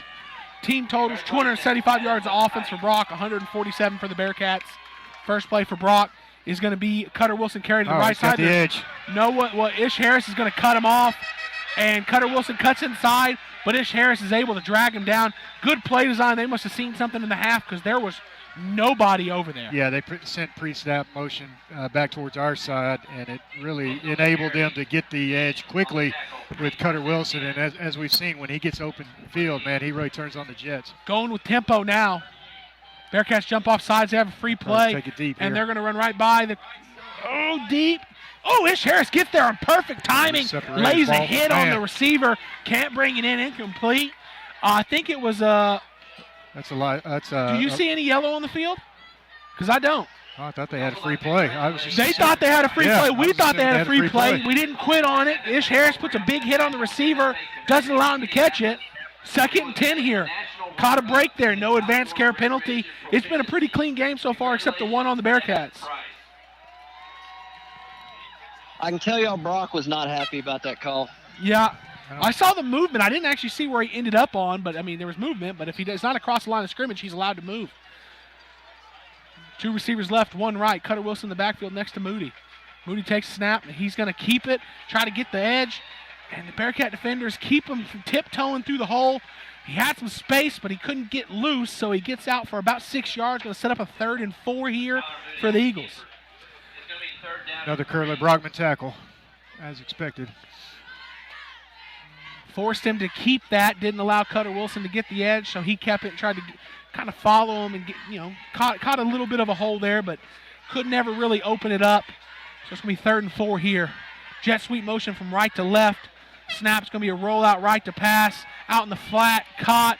Gage Anderson's going to make the tackle, but they're going to get the yardage +2 for a Brock Eagles first down. Yeah, that's Elijah Potts, number 12. That's their leading receiver on the year, Ryan. I was wondering if they're going to get him going because he had kind of a quiet first half. He was the target on that deep pass, and Ish separated him from the ball as well. They try to get us on the hard count. They can't. Looking to the sideline to get the call. 2 receivers left, 1 right. Nathan Jones, the tight end, also on the right side in his tight end set. Cutter Wilson's going to get the carrier on the right side. The ball come out? No, ball did not come out. Tackle made after about 2 or 3 yards. When we're doing he's only had 3 or 4 carries today where he really just gets to hit the gas, and he's really got us in those. We're doing a good job of keeping them contained where they're not really getting to hit the gas. They're getting some yardage. Absolutely. Like I've been preaching, keep them from hitting the big play, more opportunities for mistakes, and they've made 2 so far today. So it's going to be a Cutter Wilson carrier on the left side. I think we could have gotten a hold there, but we didn't get one. Aiden Cox and Crew Chandler team up on the tackle, but not until an Eagle first down. I'm not big for calling people on holds, but, I think our defense was getting hold there. Yeah. 75 trying to hook him, can't hook him, and he's not letting his defender turn around. It's got to be a hold. But, it's been a pretty clean game on both sides. So far, the one ineligible receiver downfield, which hurt us, but that's the only laundry on the field tonight so far. I think they're trying to keep Coach Marsh happy. Yeah, quarterback keeper up the middle. Moody's going to get in. He's going to get in the end zone just barely. So the Brock Eagles come down and just open the half with a touchdown. The killer was the big play on the first play of the drive. And from there on, we made them work. But it's different making them work all the way down the field 75 yards than, giving them 35 yards right off the bat. Well, they came out with some intent and purpose, and they had a nice little drive right there, but let's see if our Bearcats can answer. Well, number 9, the kicker, Brody Baker, and man, he has a leg. I saw him kick it almost over the fence behind the track on his last PAT. Snap is good, the hold is good. The kick is up, it is high, and it is through. 9:14 left in the third quarter. Brock Eagles 21, Bearcats 7. We're going to go to a couple commercials, and we'll be back. Enjoy that old-time country feel at the Martin General Store, located in downtown Pilot Point on the historic Pilot Point Square. The best way to describe the general store is it has a little bit of everything, from Circle E candles to specialty jams, dressings, sauces, home decor, kitchen decor, goat's milk soap, jewelry, a large assortment of old-time candy, nostalgic toys and books, pet toys and treats, greeting cards and gift wrap. She also serves cold drinks, and last but not least, Beth Marie's ice cream. That's Martin General Store, a little bit of everything. Maverick Fasteners is your go-to stocking distributor, carrying a full line of fasteners including bolts, nuts, sockets, screws, washers, pins, keys, hex caps, threaded rod, and other fastener-related products. Maverick Fasteners is centrally located in the U.S., which allows them to ship quickly and consistently worldwide, offering same-day shipping on all orders received by 12 p.m. Central Time. Learn more about Maverick Fasteners at mavfast.com. And we're back here, and I think I'd like to force the issue here and get Aiden Cox to kick return here. So far, it's been Crew Chandler and Gage Anderson's up at about the 20. Brock's just not wanting to get the ball back there at Aiden Cox, and I don't think he's going to get a chance here. Gage Anderson's going to field it at the 20, and he cannot get it back in the middle of the field. That's the Bearcats like to do that. They try to cross field on the returns or get it up in the middle, and that time great coverage by the Eagles there did not allow us to get all the way where we need to get. So we're going to start at our own 20, 80 yards from the end zone. Sure. There we go. There you go. You're back. Yeah, we're gonna need to respond here to keep this game connected. We have a Brock Eagle down on the field, so we'll gauge the situation for a second. Let's get a commercial, and we'll be back.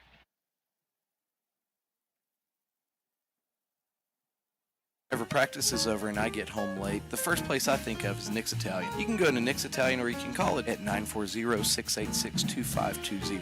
You get great quality food at a great price, not to mention the friendly services you receive from Nick and his staff. Nick's has been family owned and operated since 2003. You can find the restaurant at 1340 South Highway 377 in Pilot Point, Texas. Support a veteran-owned business in Nick's Italian. Call Nick's Italian and they'll take care of you. Go Bearcats.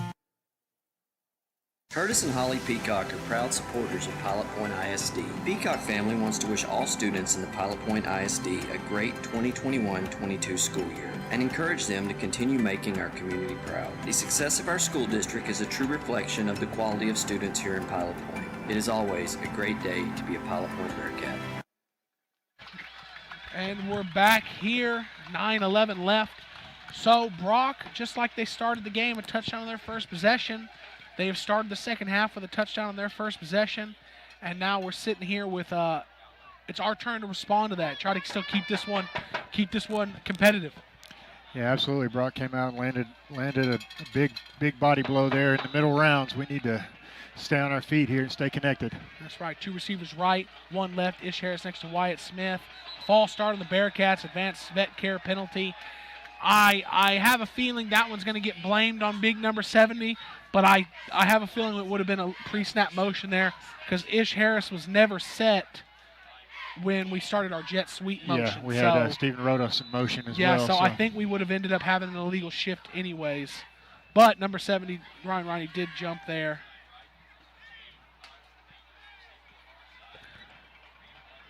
So Aiden Cox over there on the lone receiver side, no safety help over the top, and they're gonna. No, they're gonna. His arm is going forward. They called it incomplete. Yeah, they called it incomplete, and we don't have a review here. So unless they all get together and say something different, his hand was definitely going forward. It may have slipped out, but it was going forward. Yeah, I think Wyatt obviously saw their big defensive end, Camden Harris, number 44, was kind of reacted to quick throw to Aiden Cox there. Yeah, they were going to, they're just daring him. They're giving him some cushion. They're respecting his speed, but they're not giving multiple guys over there. Wyatt Smith's going to give this to Ish Harris, and Ish Harris is still running hard, drags a man, ultimately can't gain any yardage on him. Going to set up 3rd and 15 here. This is big for the Bearcats. This is, one to answer a Brock Eagle touchdown. On the tackle, 44, Camden Harris. Yeah, absolutely. Deep in your own area, ball. Go ahead. Big Caden Matthews just would not let go of Ish Harris on that, would not let him loose. No, he's been a great defensive end tonight. He's really been hard to reach. He really has been. On the outside zone plays, he's done his part from that defensive end position. Here we go, 3rd and 14 for the Bearcats. Trips right. There's going to be play action, roll that way. There he is. It's going to be a swing pass. Ish is going to catch it. He's going to get the first down. He's going to get just enough for the first down. That's the same play they ran at the end of the first half, and this time they were all on the same page. Lineman didn't leak downfield. That's an interesting play design. I have to look at replays to see how it's done. It gives the appearance of a screen, but they don't release the lineman. Yeah, and man, Caden Matthews just came uncontested. He was right in Wyatt's face, and Wyatt did a great job. Stared down the barrel of that one, didn't he? He did a great job of buying as much time as he could and floating that ball to Ish Harris, and Ish made a nice little one-handed it's 4th and short. They did not give him the first down. I thought that was an obvious first down. They didn't give it to him. Under center here, trips left. Quarterback sneak, and Wyatt Smith definitely gets it. Brock knew what was coming. They couldn't time the blitz in time, though. They had just faked the blitz and were on the retreat when the ball was snapped. So what I think was an awful spot, not giving us the Irish real estate first down, turns out okay in the end. Yeah, good job by our Bearcats staying calm, cool, and collected right there. Yep. 2 receivers left, 1 wide right. And Wyatt Smith's going to pull it and get a couple yards, get up between the tackles. Couple yards there. On the tackle, number 75, Caden Matthews. Caden Matthews is all over the place. His number's been called, it seems like, every play so far in this drive. Yep. So, this time last year, Pilot Point, besides the Brock game, was really finding their stride going into the playoffs, led to a deep playoff run. This game right here can lend you confidence, and then you match up with this team again or Jim Ned late in the playoffs, you're going to have confidence. Absolutely. Wide receiver screen out there, Aiden Cox, and of course, the first man couldn't tackle him. Guy held him up. 2 or 3 guys came to tackle him, and now there's some pushing and shoving going on there. Strip Matter's just over there trying to get Aiden off the sideline. They weren't letting him off the sideline there, but it's going to be third and medium here. Yeah, and it seems like there's more of a concerted effort around them covering Aiden Cox here in the second half already, Ryan. I like it was concerted effort on our end to get the ball in his hands, let him work, but they're still not lending any help down the field if we choose to do that. Which right here, 3 receivers on this side. There's only 2 defenders. Now there's a safety rolling. Yeah, give it to him. But this is going to, open. Crew Chandler caught on the Eagle side of the midfield, drug down. That's more than enough for an Irish real estate first down. And Bearcat Nutrition Den, big play. Crew Chandler on the reception. Yeah, and in that case, use Aiden Cox just to extend the field, and that opens up that middle area there for Crew Chandler. Looked like they had an out, a middle corner, and a deep corner, and Crew Chandler read that middle corner route, and he was wide open. Absolutely. First down for the Bearcats. Snap, Wyatt Smith looking to pass, and he's going to throw it. Steven Rodos looked like not on the same page on the release. What I think that was a fake screen, and then try to sneak Steven Rodos out. Yeah. And with the pressure, I don't think it was just timed up well. Yeah, I like to see Steven run his routes with a little bit more confidence.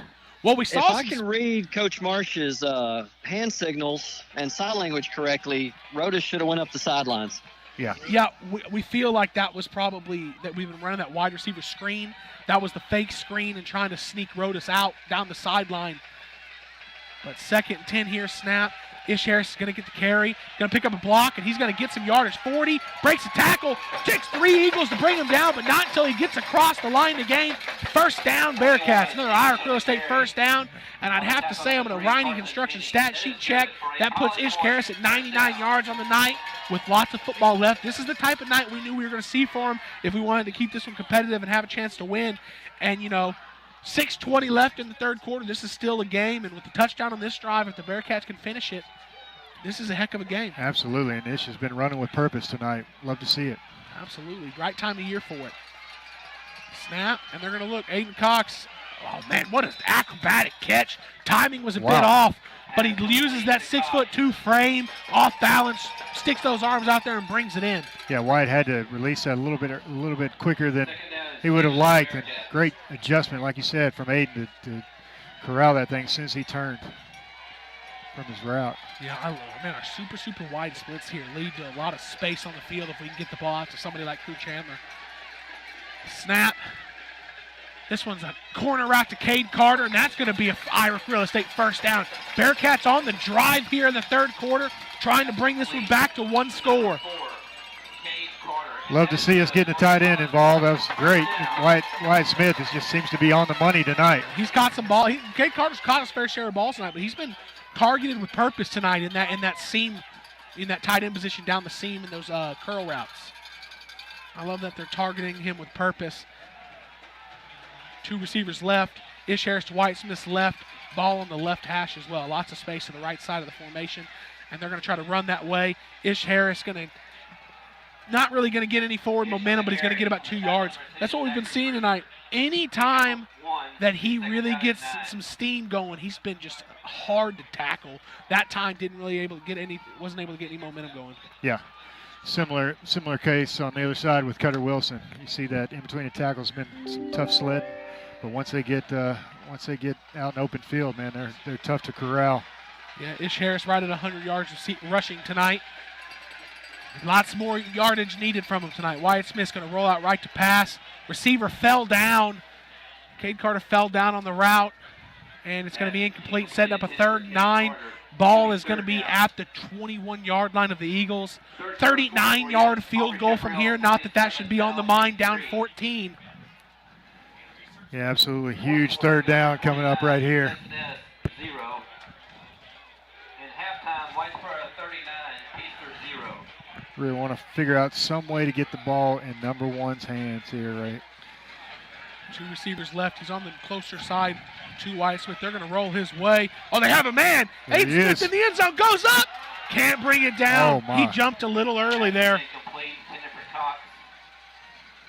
Jumped a little early, mistimed his jump. Looked like he was kind of fighting with the defensive back. He could only really get one hand up there to try to get on it.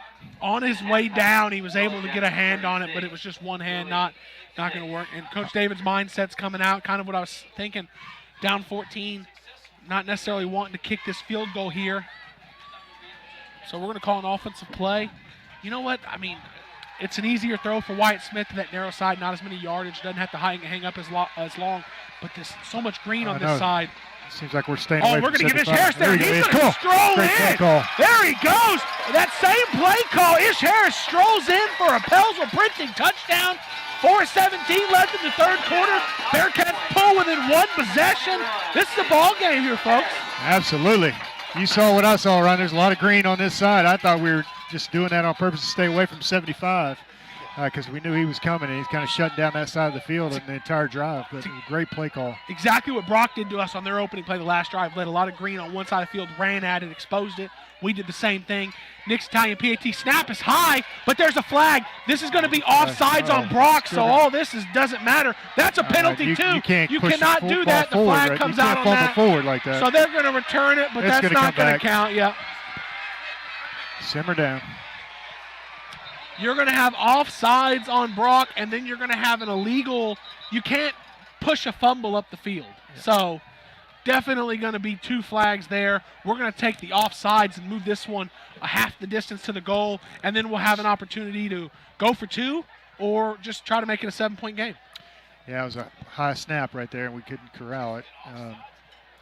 So we'll see what we decide to do. I think we'll line up and kick it again.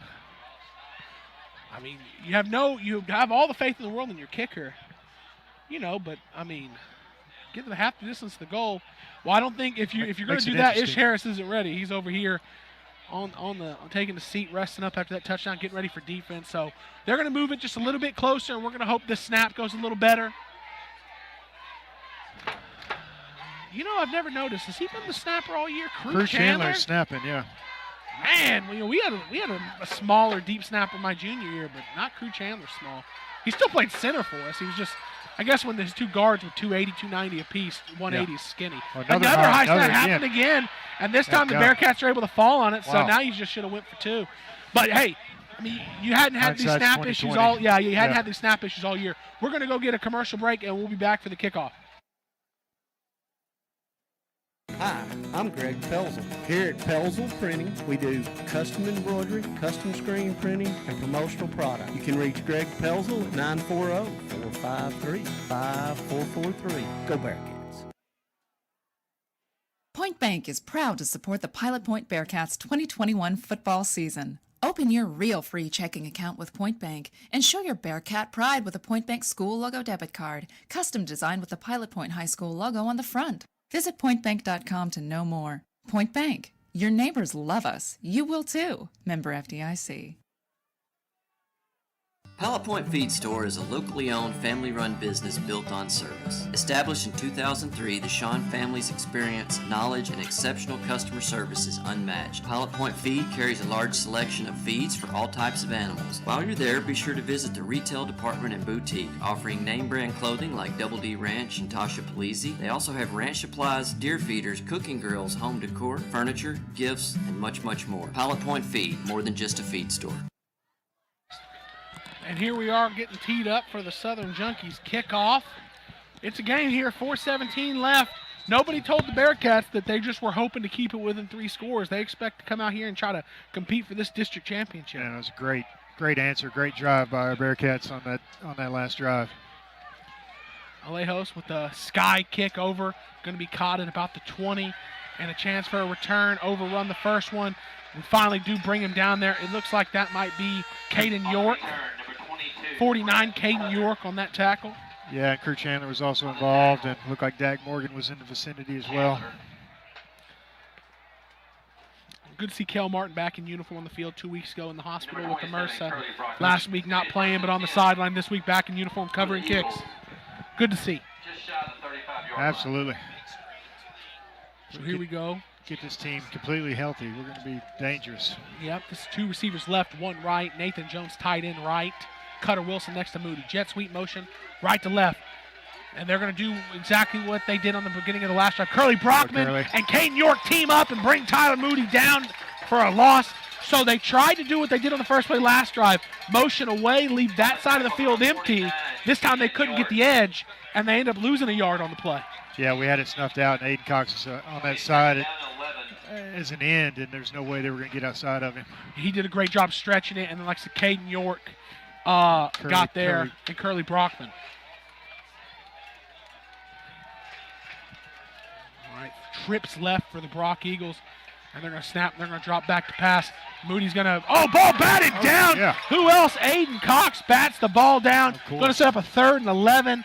I don't know what they were yelling at. I heard that the Brock thought they had somebody open there. I didn't see it, but in the end of the day, the ball was batted down at the line of scrimmage. Both Aiden Cox and Tyler Moody had a chance to catch it. In the end, neither one did. I think Tyler Moody might have made a business decision because Aiden Cox was ready. Aiden Cox was close to coming up with that buoy type play, right, where he just picks it out of the air and takes it to the house. I love it here. Adjustments. 3rd and long. We put Ish Harris one-on-one with Nathan Jones. Jet sweep motion, drop back to pass. Moody looking down, and Nathan Jones is able to go up, immediately tackled, but Nathan Jones is able to get the first down out across midfield. Emphatically comes up and signals the first down. He's fired up about that. Yeah, I didn't look at the line of scrimmage. I wonder how physical it was at the line of scrimmage there. It looks like he just broke to the inside, and he got a step on Ish. This was right there to bring him down. This one's going to be a free play. This one, the flag actually come out. Steven Rodas playing safety. He cannot stop the man from playing the catch. I think he got a little nervous there. He had a chance to come play the ball, did the safe route, and played the receiver. Ultimately, the offsides on the Bearcats not going to be accepted because it's a big play down the field. Coach Morris kindly showing the referee his flag to try to make sure he gets it back. Keep it, Coach. Keep it. There you go. He can't throw it if he doesn't have it. It gives him a little pat on the back. Man. Going with tempo here. With a smile. Brock Coach going Morris. with some tempo. Almost got us to jump again, but got to make sure we're staying disciplined on that. 1st and 10 at the Bearcat 29-yard line for the Eagles. 2:55 and counting in this 8-point game. Moody takes a snap, and he's going to keep it. Brockman Curley got blocked, and Tyler Moody's going to be able to stroll into the end zone for this one. Brock Eagle offensive line did a great job getting to second level, put a body on Curly Brockman, allowed Moody to get into the end zone. Yeah, it's going to put our back against the wall again to come up with another good drive here in the next possession.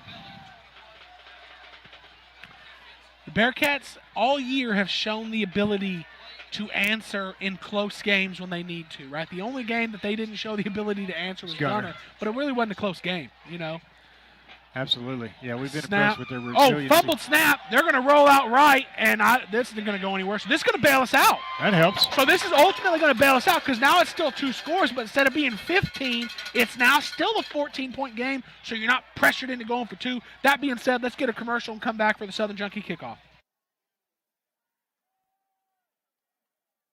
The National Fellowship of Raceway Ministries provides Christian outreach for auto racing all across the United States. At dirt tracks, short tracks, and racing venues that include NASCAR, IndyCar, and ARCA racing, and many other series, we train chaplains and create opportunities for local churches to get involved in fan outreach. We understand competition in sports events, and we work hard to provide a positive influence in the midst of auto racing action. Learn more at racewayministries.org. And meanwhile, go Bearcats. And we're back here for the Southern Junkies kickoff. So we were talking before we went to break. Pilot Point's offense, when under pressure, has been able to answer in these close games. So they answered Brock's opening drive touchdown of this half with an opening drive touchdown of their own. And now Brock put another one on the board, just continuing to put the pressure on this Pilot Point team. We showed some stuff on offense, got some guys squeaking out for some big plays. And this is going to be a pooch kick. Fair catch. Cade Carter makes the catch at the 39. Going to have great field position here. So Ish Harris doing it all tonight, catching the ball, running the ball. Aiden Cox is when he gets the ball in his hands, he's showing to be extremely hard to tackle. But just haven't got him the ball down the field like we have the last couple of games. And the opportunity's been there, but you know what? I mean, it's been a competitive game. Down here now, maybe that's something you go to your bag here in the third quarter, into the fourth quarter in this competitive game. Yeah, I think we've got to get Aiden a little bit more involved, whether it's a short wide receiver screen or a fade, but take a little pressure off Ish here. It'd be nice. Yeah, no one's even right over him here. Look at this. Going to run to Ish Harris. I think Brock is kind of keying on that's a long way to make a throw, because when the ball's on a far hash and we have a receiver split all the way outside the numbers, they don't even actually put anybody head up on. Right. They shade inside quite a bit, which is interesting. I know it's a really long throw, but I think it puts the corner at a disadvantage. If Aiden starts, maybe Aiden gets a little narrower split and then fades the route out, really is going to put the defensive back at a disadvantage. It's going to be an Ish Harris carry, and he's not going to be able to get the edge. Ridden out of bounds for a loss. Excellent stretching there by number 3, Carson Finney, for the Brock Eagles. Yeah, it looks like Zach Brewster, number 2, was in there as well. Almost looked like a horse collar tackle, but to no avail. Yep, so here we go, 3rd and 13 here for the Bearcats. This is your Ice King time right here. Play right here. They're leaving this side of the field, nobody there. This time I think Broxton have adjusted. Cade Carter brought down back the the pass, and they're going to go to Cade Carter. It's overthrown everybody, and it's going to be 4th and 13, and the Bearcats are going to be forced to punt. Going to put some pressure on this Bearcat defense now. Absolutely it is, because we needed points right there. It's unfortunate that we couldn't get anything out of that possession. Absolutely. That one hurt there. Just balls overthrown there. Not that Cade Carter wasn't really open there. It would have been a tough catch. Yeah, they had help over the top. They had that play read pretty good. 1:28 left in the third quarter. Brock 27, Pilot Point 13. Motion left to right, snap. Aiden Cox is going to get this punt off there. Brock's pressuring it and almost get it. This is an excellent punt. He's going to take a Bearcat bounce and be going to field it at the 15. Oh, number 32 couldn't quite get there. Now going to sideline another broken tackle. Another broken tackle. Gage Anderson's going to bring him down in the Bearcat side of the field. That was a tough break there. 32 Trevor Martin almost had him down at about the 20 and couldn't get him down at the 20. Allowed him to get all the way into the Bearcat territory at the 45. And we're going to get one commercial and come back for the Brock drive.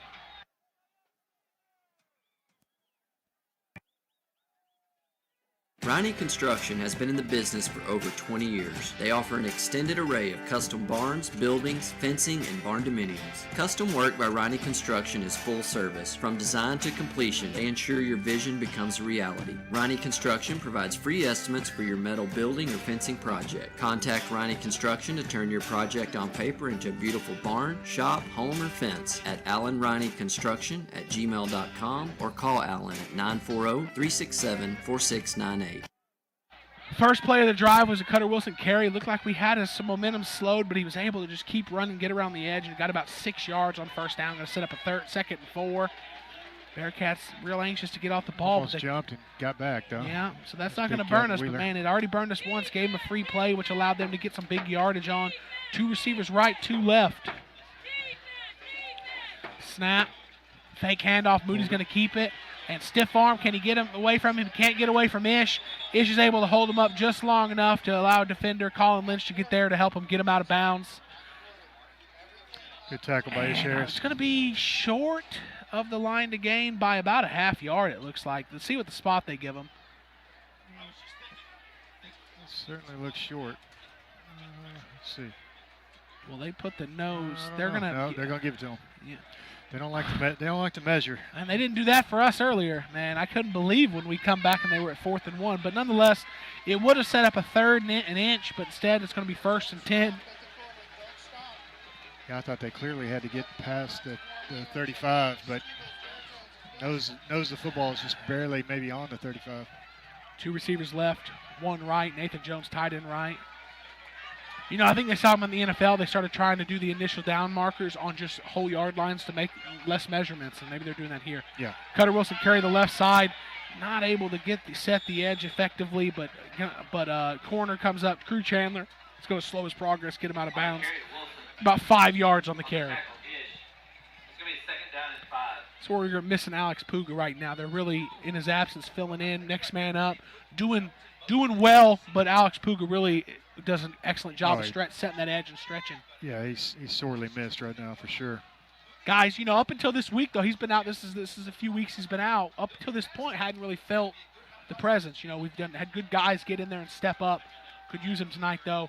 Quarterback Moody's going to keep this. Again. And a lot of Bearcats there, and I think he probably regrets keeping it. He's going to get just barely back to the line of scrimmage. Crew Chandler, Jace Williamson, Aaron Strittmatter, all teaming up on that tackle there. And that's going to do it. At the end of 3 quarters here, Brock Eagles 27, Pop Point Bearcats 13. Brock on the drive.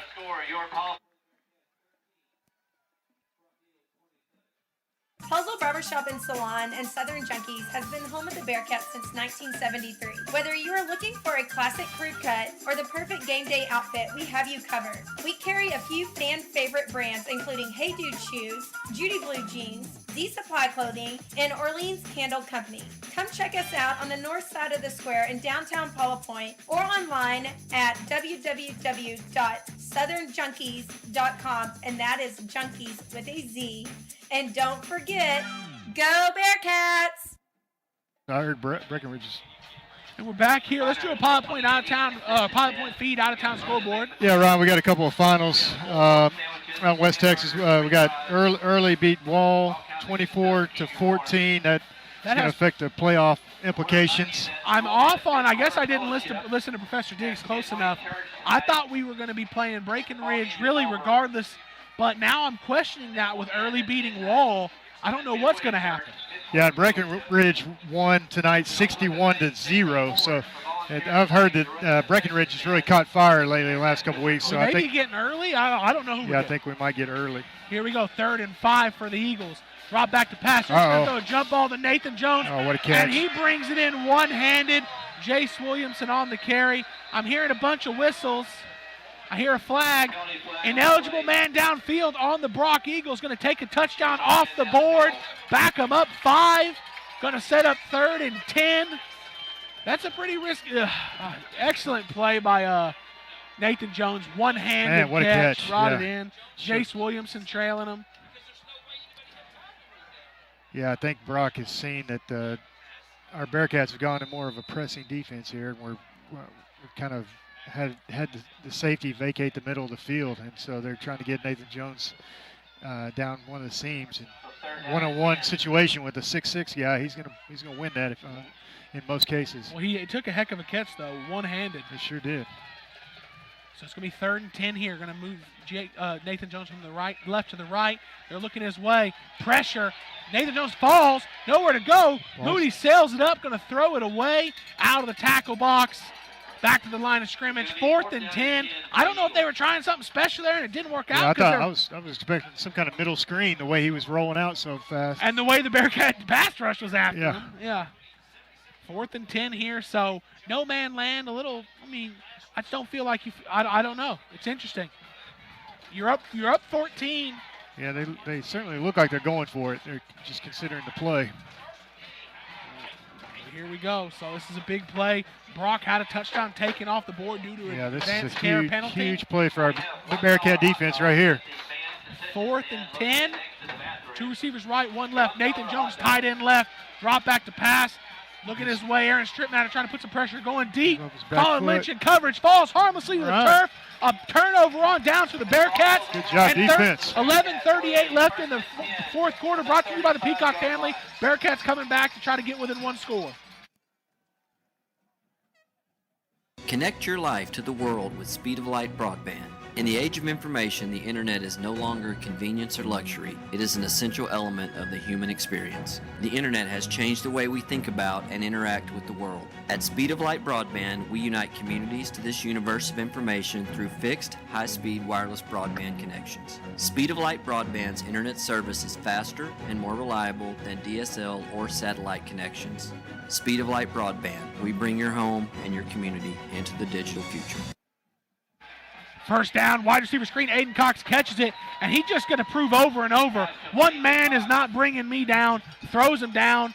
A flock of Eagles get over there and push him out of bounds. A few positive yards on first down. John, this is the biggest drive of the Bearcat season right here. Absolutely. We got a little fortunate there. They got a touchdown call back, so we need to capitalize on that for sure. Absolutely. Take advantage of this. 2 receivers right, 1 left, H-back right. Ish Harris next to Wyatt Smith. Drop back to pass. Oh, Crew Chandler. Intercepted. Tried running what we tried to run with Steven Rodas on this side. The fake wide receiver screen, sneaking the receiver out. Safety saw it all the way. Number 12, Elijah Potts, jumps on and intercepts it, so Pilot Point can't take advantage of the turnover on downs. Man, it's unfortunate because we really needed to capitalize there and make this thing a 1-score game. Yep, so the Eagles going to get the ball 1st and 10 already in Bearcat territory at the 47. That's a backbreaker there. Going to need a 3-and-out here. Already forced 1 tonight. Going to try to get a second. 2 receivers right, 1 left for the Eagles. Moody at quarterback. He's going to hand this to Cutter Wilson up the middle. No. Oh, he squeaks out of a few tackles. Puts the ball on the ground. Looks like Gage Anderson comes. Yes, sir. Gage Anderson comes up with it. Cutter Wilson broke 4 tackles. Looked like he might get to the end zone. Ball squirts out like a bar of soap. Freshman Gage Anderson comes up with it. Man, bailing us out. I was with you. I thought he might have got out of that and was headed to the end zone there. Had reservations for 6, but when he was trying to get out of that very last tackle, it looked like the ball just squirted out. Well, Wyatt Smith got to get a breather for 1 play and gets to go back out and try to redeem himself. So this, John, is the biggest drive so far of the Bearcat season. Got to get out of jail free card, and now got to use this thing. Wyatt Smith takes a snap. He's going to keep it out the backside. Going to be positive yards on it, getting ahead of the chains. Gain of 3 there for Wyatt Smith.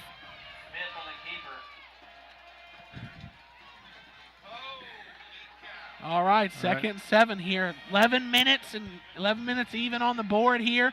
Eagles 27, Bearcats 13.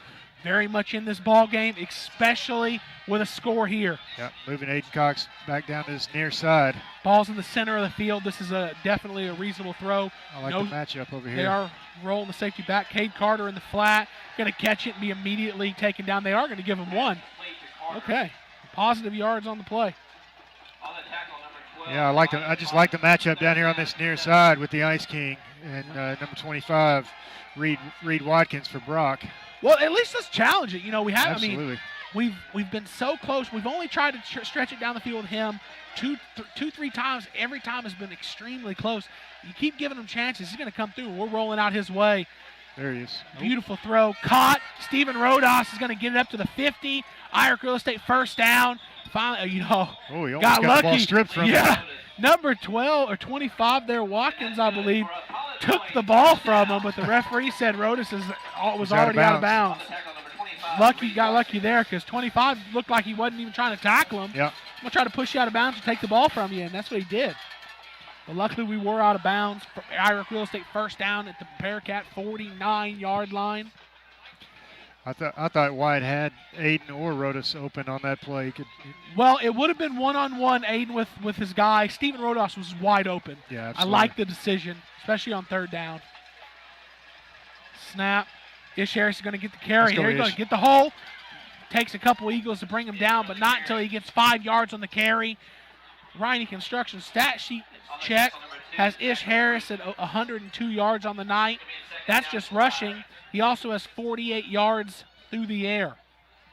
And 1 monster. Hey, I get monster a tackle sense down on the goal line. Go ahead, Chance. I get a sense that Rodas will focus on ball control the next time. Him and Coach David had a pretty good conversation after that. They had a heart-to-heart, huh? Yeah. Wyatt Smith drop back to pass. We're trying to get away for some pressure. Throws Colin Lynch on a wheel route. Oh, there's okay.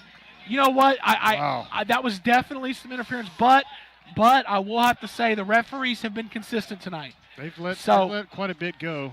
That, Colin Lynch coming out of that wheel corner, realized he was beat. Yeah. Put his hands on Colin. I didn't push him down, didn't drag him down, but definitely impeded his progress to catch that football.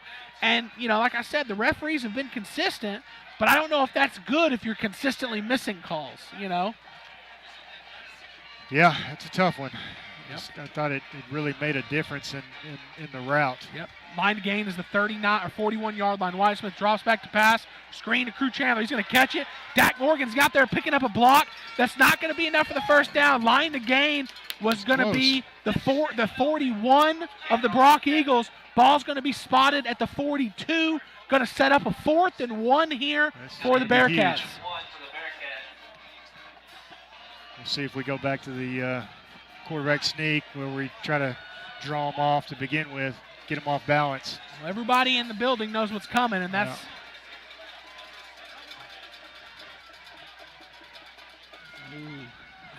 I see opening. Here we go. Getting back under center. They didn't jump. Oh, he gets it away. He gets it away. But bad luck. Oh, unbelievable. Under center. Everybody in the building knows it's quarterback sneak, so what do you not run there, quarterback sneak?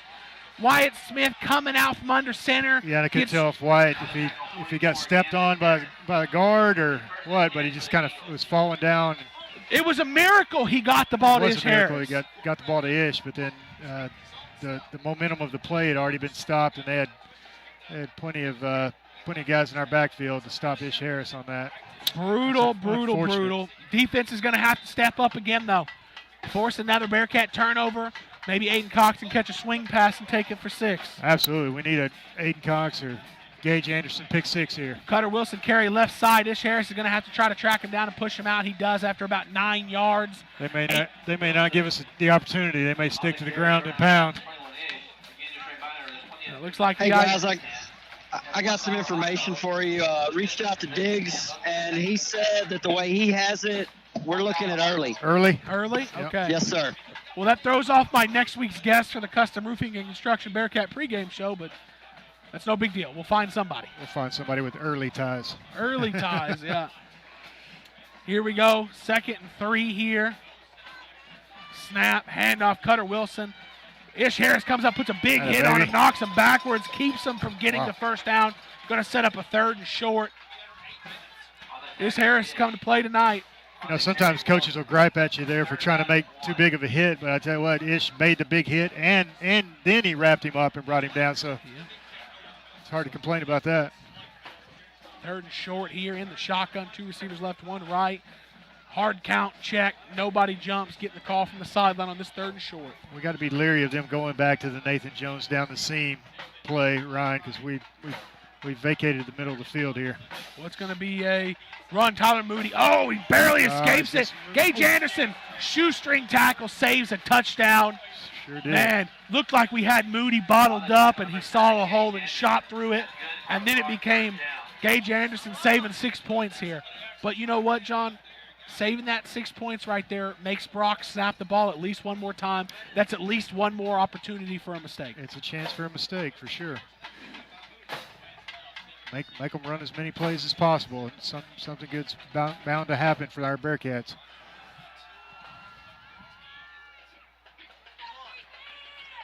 First and 10 here. Snap. Moody's going to keep it. Gets out of a few arm tackles before he's finally brought down by Steven Rodas. Looked like it could have been a horse collar, but it was not. Chance, they're letting it go down there, aren't they? Yeah, they are. And that pass interference down here you guys were talking about, I think they were both picking at each other, but they were both out of bounds, too. The Colin Lynch one? Colin Lynch, they were both running in the white down here. Yeah, it was coming out of the break, though. It was coming out of the break before they were running down the sideline. Colin was kind of cut up, and that's when we saw the contact, but I'd have to go back and I think the officials have been listening to y'all's postgame shows, Chance, and they're tired of Coach Marsh being upset with them. Nathan Jones down the seam. That's what you called for. There it was. Touchdown, Brock. Backbreaker after the 4th down mistake.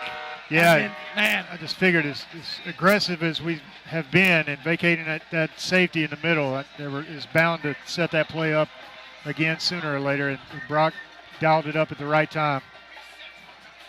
Yep, well, that's going to be a touchdown, going to extend the lead out 33-13 pending this next Italian PAT.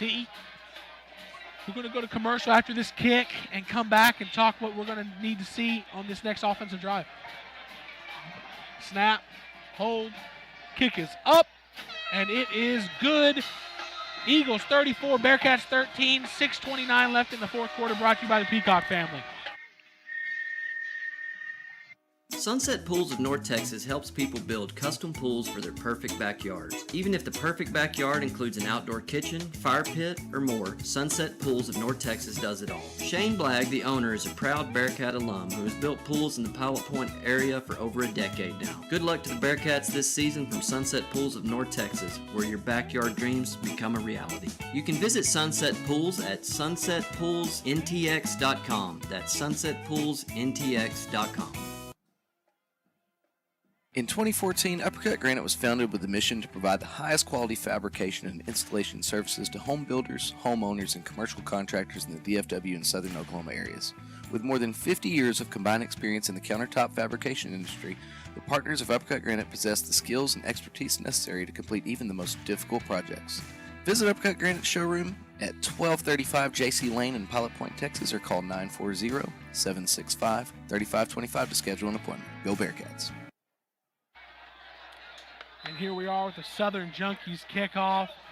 Bearcats are going to have to start finding some urgency here. They played a heck of a game tonight, but we're going to have to start seeing some urgency out of the offense. Some of these deep stretches down the field. Yeah, you want to finish strong no matter what. Yeah, return Crew Chandler. Let's go, Crew. He's gonna have some space to run. Loud, He's going Crew. to get it up right almost to midfield before he's finally pushed out at the Bearcat 49. Bearcat's going to have good field position starting this drive. And, 21 points, 6:23, that's a tall task against the Brock defense. But, Ice King's one play away every play. Yeah. Give them the chance and maybe, I don't know. I'd like to see us stretch him down the field. We tried it a little bit early. It just near misses, and haven't really went back to that lately. Now if any time's the time, now's the time. Yeah, I like this. Here. Formation where he's a single wide receiver over here with. He's inside the numbers too. with Maybe can 25. fade out on his route. It's gonna be an Ish Harris carry. Get some space. Stutter step. Tries to spin it back out. I'd like to see him try to keep going out and pick up that block. But nonetheless, positive yardage. 6 yards by Ish Harris on the run. Hey, Ron. Yes, sir.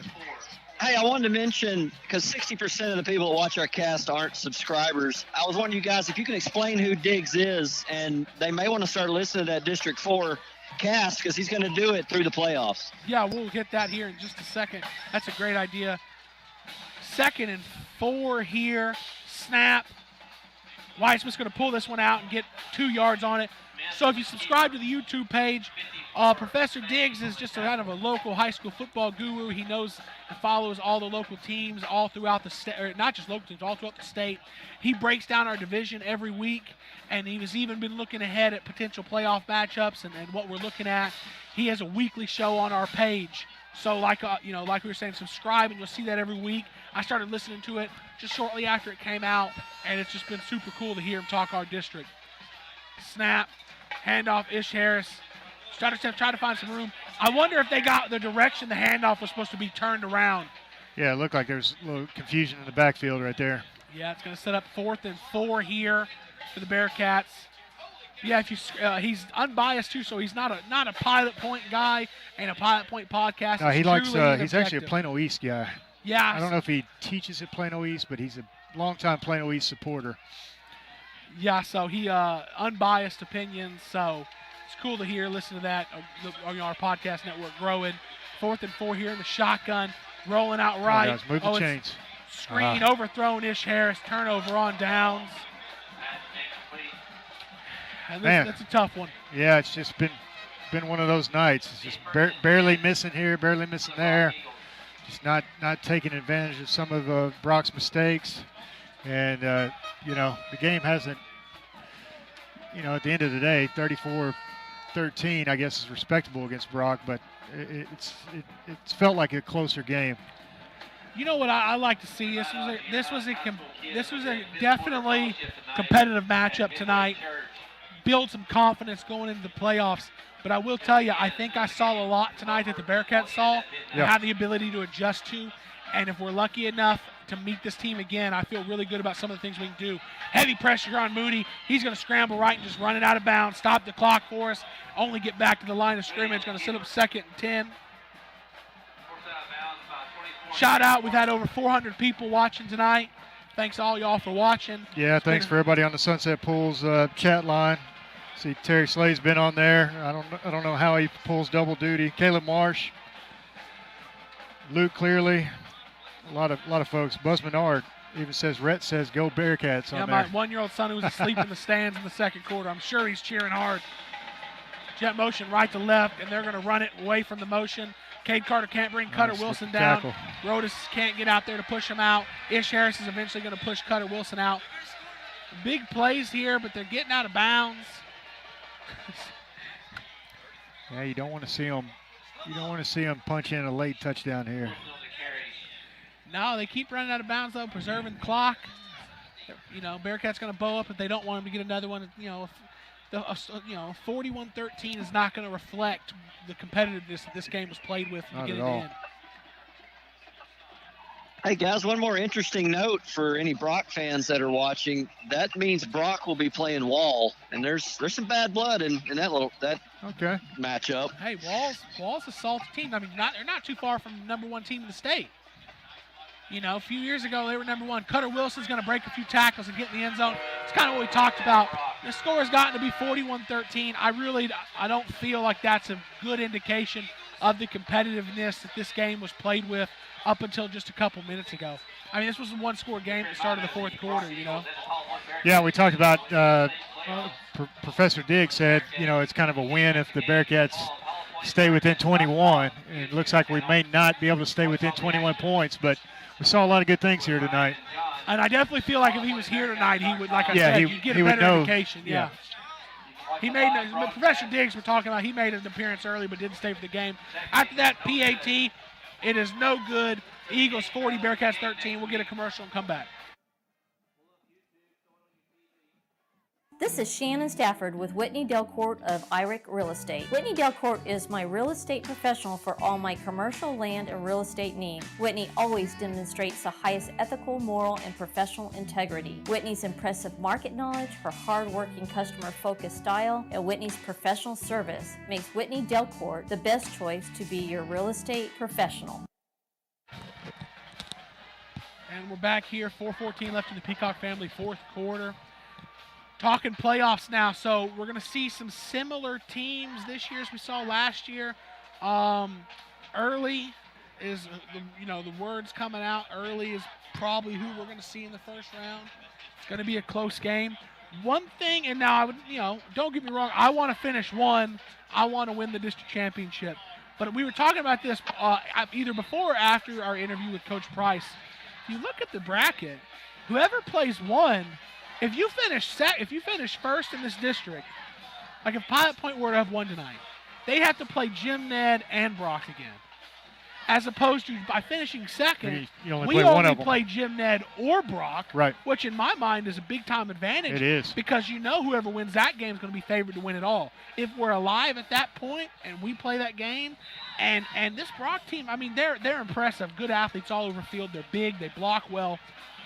I saw a lot here tonight that I feel like a ball bounces this way, a ball bounces that way.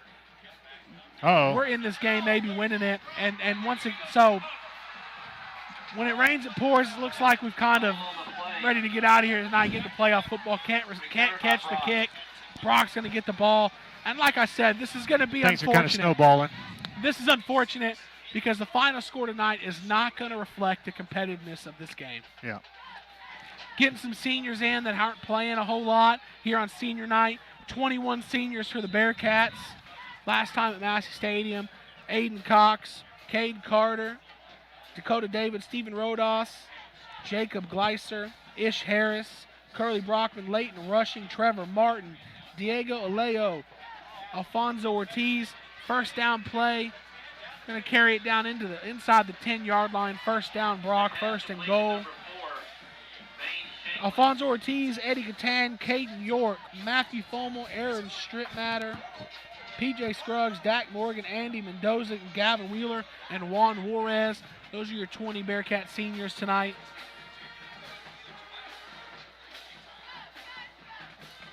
And they're going to have a chance starting next week to continue on that senior season into the playoffs. That's when it really matters, and it's memorable.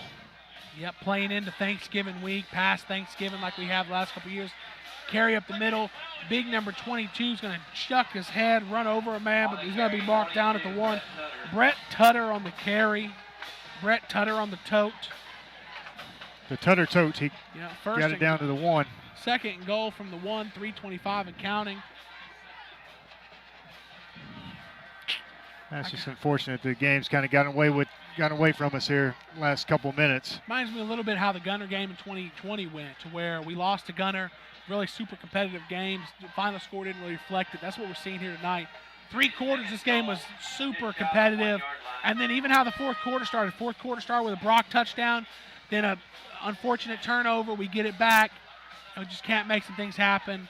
Just a mass of bodies there, and Brock's going to get in the end zone for a touchdown.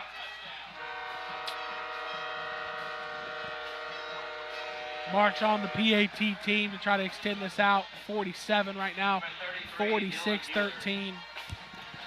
Yeah, Ryan, little Pilot Point Feed out of town scoreboard check. Whitesboro's up 46-0 over Peaster. So it looks like Peaster's going to, unfortunately, be faced up with Jim Ned in the first round next week. That's not how I have a soft spot for Peaster, just because I love the program. I love the fans down there. I love how they took care of us.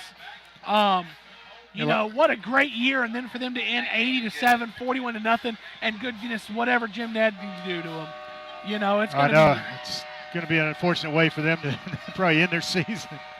Let's get a commercial and come back, and we'll ride this one out the rest of the way.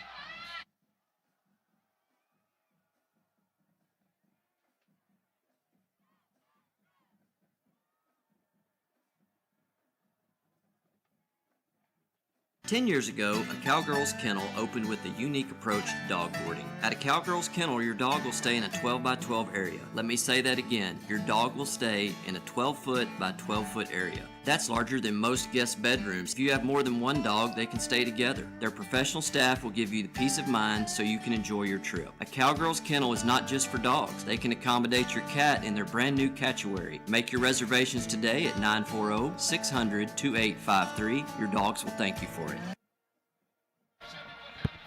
So, Chance, if you're still down there, when do you think we'll know opponent and time for our playoff game next week? You know, I think this early win threw them for a loop, and so I think it's actually going to be delayed more than it would have normally. Okay. I really expect it to be by tomorrow at noon. All righty. Well, I'm sure we can follow another reason to follow all Bearcat social media, because they will, y'all will get that out there as soon as it becomes available. Yep, like and subscribe. Another pooch kick kind of in a hole. The Bearcats putting this on film. People are going to see it. Brock jumps on it again. We're going to have to get this corrected. Yep, more stuff being put on film. Bearcats going to have to get that corrected next week. That's one of those weird spots on the kickoff return team, is a lot of guys I'm not returning the ball. I'm here to block. Ball gets kicked in their general vicinity. It's somebody else's ball, right? Somebody else is going to get it. Everybody assumes somebody else to make a play. Everybody assumes somebody else is going to do it, and nobody gets done. No, it doesn't get done. Everybody's standing around looking at each other. Yeah. Got to have some heart, some guts, get in there and make a fair catch. Yeah, but once again, getting some seniors in that hadn't gotten to play a whole lot this year, getting them in right now, getting them some playing time here on senior night.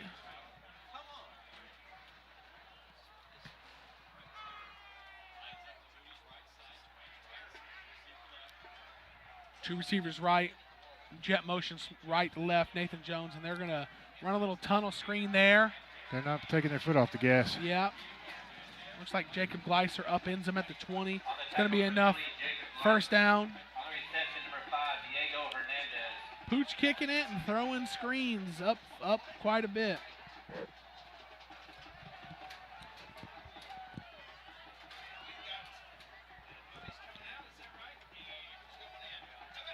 So what are your thoughts about this Brock offense, Ryan? You think it's going to bode well for them in the playoffs? I mean, you have an X factor, right? You have Nathan Jones, Cutter Wilson. I mean, I'm about to say what I'm about to say, and let me check the stats before I say it, just to let everybody know. 270 yards for Cutter Wilson tonight. That's impressive. I mean, last year when we watched Cash Jones, I was like blown away from the first time he touched the ball. I think Cutter Wilson is an excellent football player, excellent runner, hard to tackle, has some speed. He does not look as explosive as Cutter Wilson did, right? As Cash Jones. As Cash Jones yeah, did. of course. And the offense now. No knock on him. It's not a knock on him. 270 yards tonight. He earned every one of them. Excellent football player. Cash Jones at the University of Georgia right now. So 18 5-star commits at the University of Georgia. So 19. So I mean that's not saying a lot. But this offense, different to the one they ran last year. That offense can be hard to stop with lots of guys. This offense, it's not extremely dynamic. But you don't have to be. I say you're not extremely dynamic. Your running back went for 270. Your quarterback went for 102. I don't know. Maybe it was our performance. I was not as impressed with this year's Brock team as I was last year's Brock team. And last year's Brock team couldn't get over Jim Ned. Yeah, they looked like a machine last year. I thought we were watching the eventual state champions when we were at Brock last year. I don't really come away from this game with that feeling yet. And they Brock may rattle off a state championship. They very well might. They're an excellent football team. Oh yeah. But like I said, I just don't have the same feeling I had last year. Maybe that's because it was a one-score game at the start of this quarter. Brock takes a knee here on 1st and goal, and one more knee, and that should do it there. Great first 3 quarters from this Bearcat team. And what I think happened is when the 4th quarter started going the way that it did,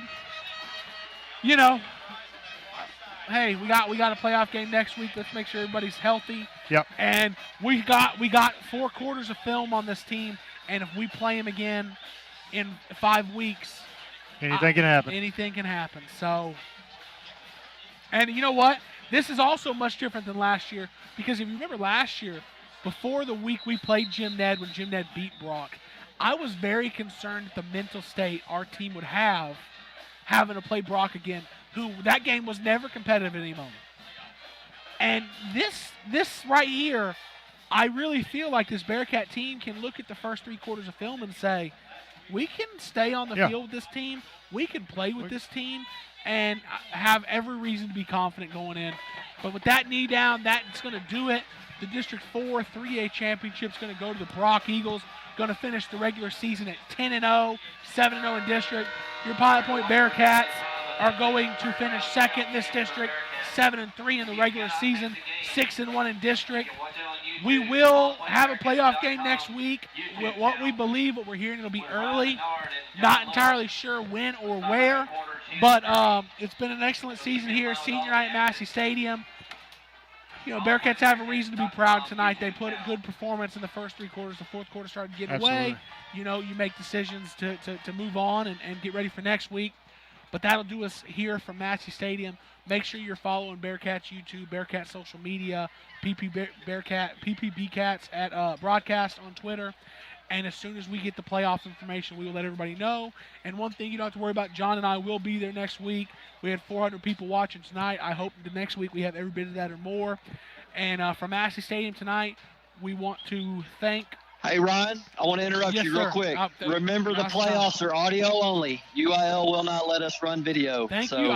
Let's get ahead of the comments now. Yeah, okay, everybody hear that. Yeah, make sure social media, tell your friends. Playoffs, not to our own doing, to UIL's rules. No video. We're going to be audio only. But signing off tonight, I want to thank you guys for listening. Pilot Point ISD, PilotPointBearcats.com, Brock ISD, Chance Kirby, Travis Marsh, our statistician Chris Nortman, our sound engineer Roger Marsh, our production assistants Molly Holloway, Steve Sparkman, Hannah Sneed, our title sponsor Speedlight Broadband, all of our sponsors, and from Ryan Menard and John Little, thank y'all and good night. Go Bearcats. Go Bearcats.